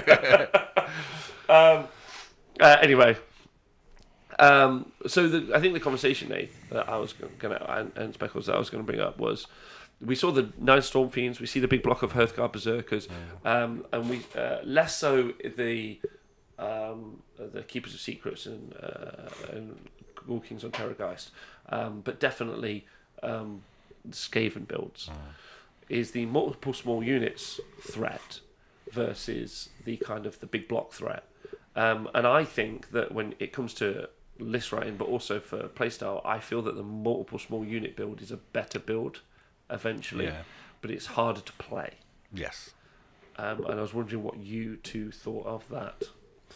I think obviously because that's how you play MSU 5 dragons, 5 units. Yeah, to be fair, small units. That is not MSU, and you know it, Nate. That's you're corrupting it. Someone at home's listening and go, "Oh wait, 5 dragons is multiple." No, that's 5 dragons is the best. That's all it is, the best. That's not my point. No, like obviously you got the Hearthguard Berserker block.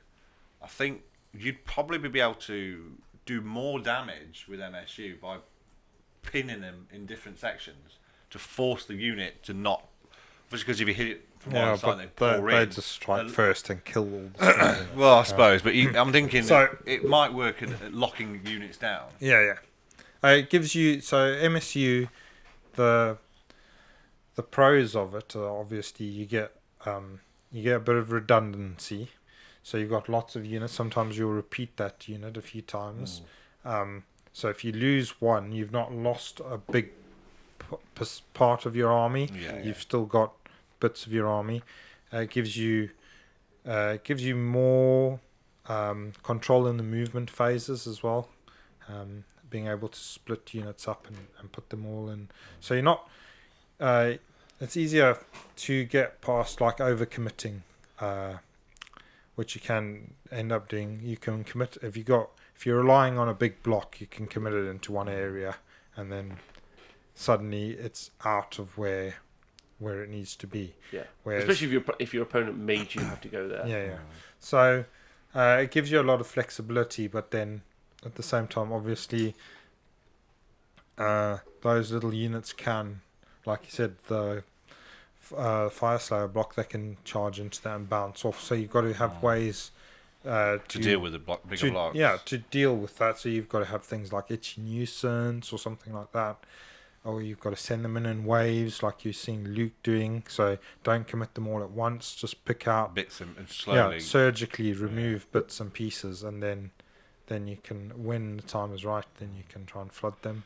Yeah, because that was the interesting thing about that unit of 3 eels on the top right-hand flank in Game 5, was he puts 3 eels into 60 grots.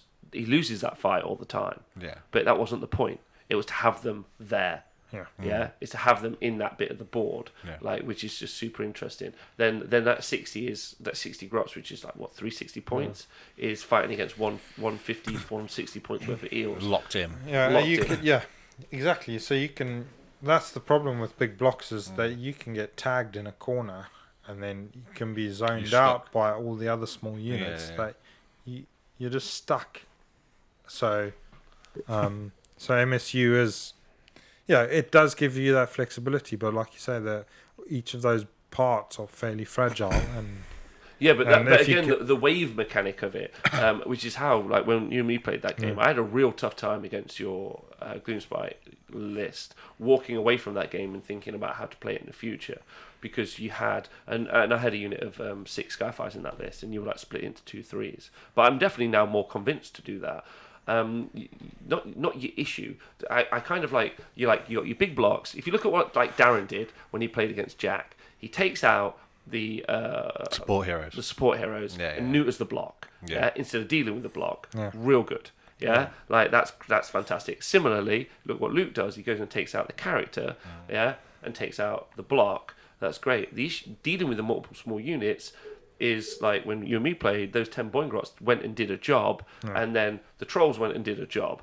And he's like, okay, like they can do just little jobs here and there. Lots of little. Where I struggle is when I put that into the conversation of, and maybe this is a rock paper scissors chat, is when I've got the Keeper of Secrets, when I've got the Gold King on Terrorgeist, because 3 eels doesn't guaranteed kill me the Ghoul King on Terrorgeist. No. Yeah, but if you got, I do think the MSU works well against the Keepers, because they can only stop one unit fighting, and so I think but then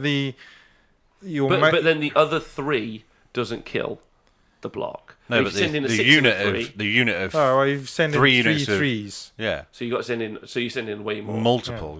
3 3s or something like that. He'll stop one, and then the other 2 will kill him. One unit's a sacrifice, while the other takes it out. But then the Ghoul King on Terrorgeist, like, I know he doesn't strike first anymore, but like he's fast. It's just a super interesting conversation, and I want to go back and look at a bunch of different armies and wonder because not all armies can do it, because obviously some don't. I mean, that's speed as well on the heels. Speed, exactly. Speed is a key part of it. You can still do MSU with slow units. So I played MSU with my Dispossessed, but then you're just mixing up. You've got shooting and combat.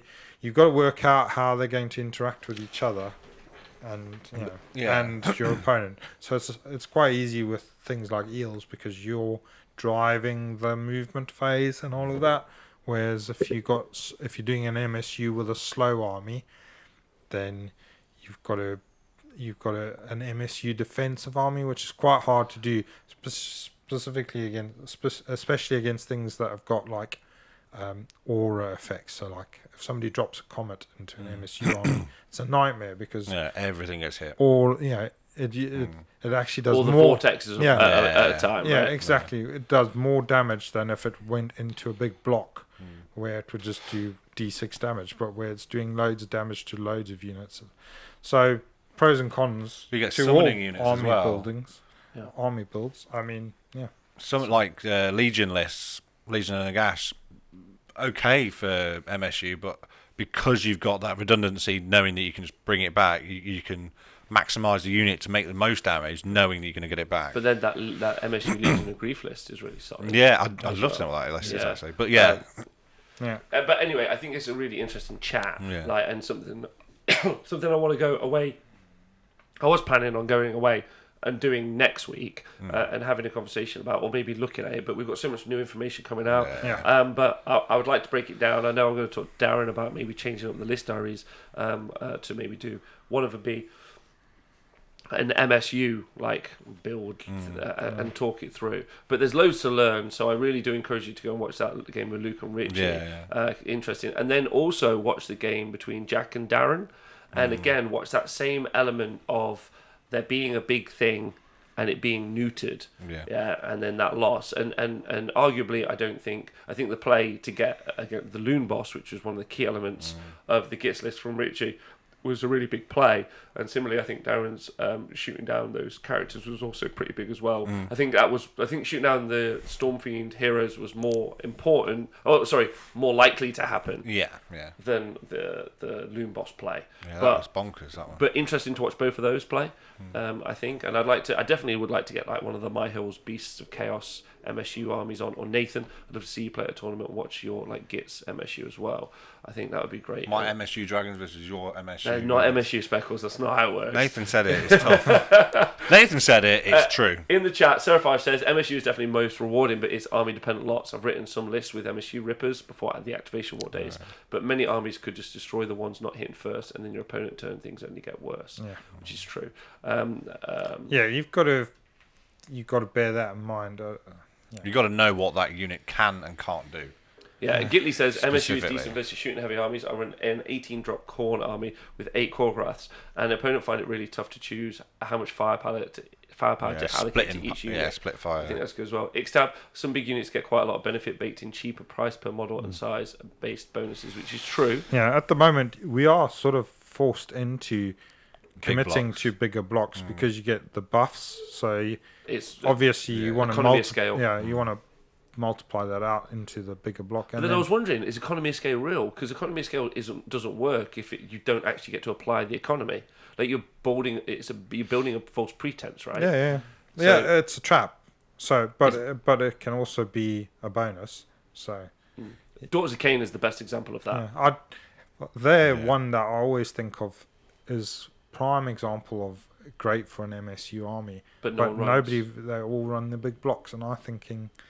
Yeah, but Catechism of Murder on one block does make it just like you don't need to rely on the Catechism. They're just going to kill everything anyway. Them hags dish out drinks willy-nilly all over the place. They're like a club promoter at a launch party. Yeah. They're just pouring Come on in, boys. Xtab, some big units get quite a lot of benefit baked in for cheaper. I've done that. The big issue with MSU is it's very inefficient when it comes to single unit buffs, as Gitley just talked about that. Donaldinho, MSU also offers more reliability by allowing more charge rolls. That's a really good point, thank you. I think high leadership is useful for it. MSU Boingrots will just battle shock off versus MSU Eels, which worry less. But then what you did was you kept your Boingrots inside your Loon Shrine until they were needed to go out of it, and almost like a counterpunch unit, which I thought was quite interesting. There's not a lot of area effect for damage, so MSU can do well, and there isn't currently in the game. There isn't a lot of area of effect damage. Wonka says, "Hi guys, always a pleasure to see you. Can I ask? Probably already been asked. When will the stat show start getting posted on the website? They were really good. Soon, very very soon. Oliver's working on it, as put on Twitter. I'm sorry that I can't be very specific. I'd like it to be about 2, maybe 3 weeks. But we'll do an announced date for the launch ASAP. Okay. Cool. Yeah. Yarfest, would MSU the way to go for an elite army, or does it accentuate the problems with it? 5 dragons. I don't think so as well. I think actually, if you go back and look at Kieran's Stormcast army from Game 2, Stormcast is a great MSU, which was MSU Stormcast. Like there was only one big block of the Retributors, and everything else was little 5-mans. And he lost the game, but I don't think that's because of the list. I think the list had work in it. I think Stormcast is a great MSU army because they've got so much stuff they can do on their own. Yeah, like those Judicators, like the concussors were amazing. Like the concussors he had like this again. Endless spells. The endless spell meta is tough for MSU as well. To travel over and they do 2d3 mortal wounds from this spell, D3 mortal wounds from this spell, but There's just loads. Hey, Dan Unsupervised. I'm awake, and what did I miss? Nothing, because you get to watch Dan Unsupervised later, because he's a gorgeous man. He is. You find out what he's up to in Sigmar. All right. I think that's all to say about the weekend. I want to say thank you to the Face Armor guys. Thank you to Element Games. You were all wonderful. Yeah. It was great being there. I got to see loads of peeps who I love. Bilal. I got to see Eddie Mac. There's loads of great guys. Too many to mention. Yes. So it was fun. Pano was there. Pano's looking really good, actually. He was. He's really slimmed down. He was looking awesome with his pirate gear on the stream. It was looking cool. Yeah, it looks real sweet. Right, so I'm going to end the show because Reflex Dog Training has joined the top tier on Patreon and therefore has asked me a question. Because he's done that, he gets to pick a show. Oh, yeah? Yeah, so we'd like to hear what show he's asked to do. Go on, then. He said, here's an idea. A show about going to your first ever tournament ever. Talk ITC, social contract and etiquette for when to show up, transporting armies and getting prepped by practice. Moving from table to table, blabbing about AOS guys linked to Alla Anthony, AOS coach, and Darren Watson. So yeah, we could do that. I mean, that would be very much just doing a show on the workbook, which is designed to do exactly that. I can talk about my first tournament. It was not that long ago. Yeah, but I think it would be good, and it might also be. But we might also be able to get someone on who is planning on going to their first tournament. We could have got Luke on. That would have been hilarious. Hey, I'm planning on going to my first tournament. Womp. But yeah, we'll absolutely do that. And also, thank you for subscribing. That's great. Cool. We'll do that. That sounds fun. We'll do that next week. Yeah, sounds good. Yeah, that sounds like fun. So percolate that through your brains. Obviously, there'll be loads to talk about Cities of Sigmar, so it might even have to be a separate show at some point. But I'll keep you updated. Yeah. There could be nothing by then. Literally just gone. You got Mondays. Wait till next Monday to hear something about them. It was also Restes who's in the chat. First event was 6 weeks back. His first AOS event. Well done. How'd you do? Find out. Thanks for the great work you guys do. No problem. I'm only doing it thanks to everyone else. That's the other thing as well. Everyone this weekend was really supportive of the show, but they're also really supportive of the stream and everything we do. Thank you to everyone who came on to actually play, because I know sometimes people can get stressed by it, but they were all wicked. So that was great. Cool. And Donaldino says, "Thanks guys, Nathan, you're a babe." Cheers, Donaldino. He is a babe. He is a babe. Oh, he is real great. Whatever. Right. Have you two got anything else that you'd ever like? Simon, you're a babe. I'm a babe. Have you two got anything you'd like to talk about before we end the show? Not really. I'll let you all know next week how it goes playing with the Golden Boys. Oh, so you're playing with Stormcast, yeah? How long has it been since you haven't played with the Death Faction? Wow. Since the handbooks. So I did the first couple of months with Seraphon, and then Death. That's it. Never used an order. Never used anything other than anything that looks like a lizard, really. I've never played Chaos. Never played Destruction. Actually, weirdly enough, ever. Okay, that's very interesting. I might. I'm not going to lie. I know I said I was going to play Tzeentch for a year. Oh. But Cities of Sigmar, man. What about Skaven? I have like 14. Skaven are a fantastic army, but I have like 14 Empire Generals that are different. I even have like Manon's Blades, if you know who they are. I've got every wizard that you can have. I'm very excited. My son's got the great Empire swords. Battalion box. Oh my god, great swords. I want to play with them. I want to play with all Hydra. No, I don't want to play the Hydra. It sucks. But the thing, the unit now. that I would be very excited about being good are Executioners and Blackguard. If they're good, I'm super sold and really into it. And going back on your word. No, I'm not going back on my word. I'm just saying, I just like the idea of it, personally. It's okay. Oh, Dan HWG, thank you for subscribing for 11 months as well. Yeah. So, and also Reflex Dog Trainer says he loves you, Speckles. Thanks. Someone does. Yeah, someone does. Anything else to say? Anything else you guys want to finish on? A high note? And you got any high notes? No,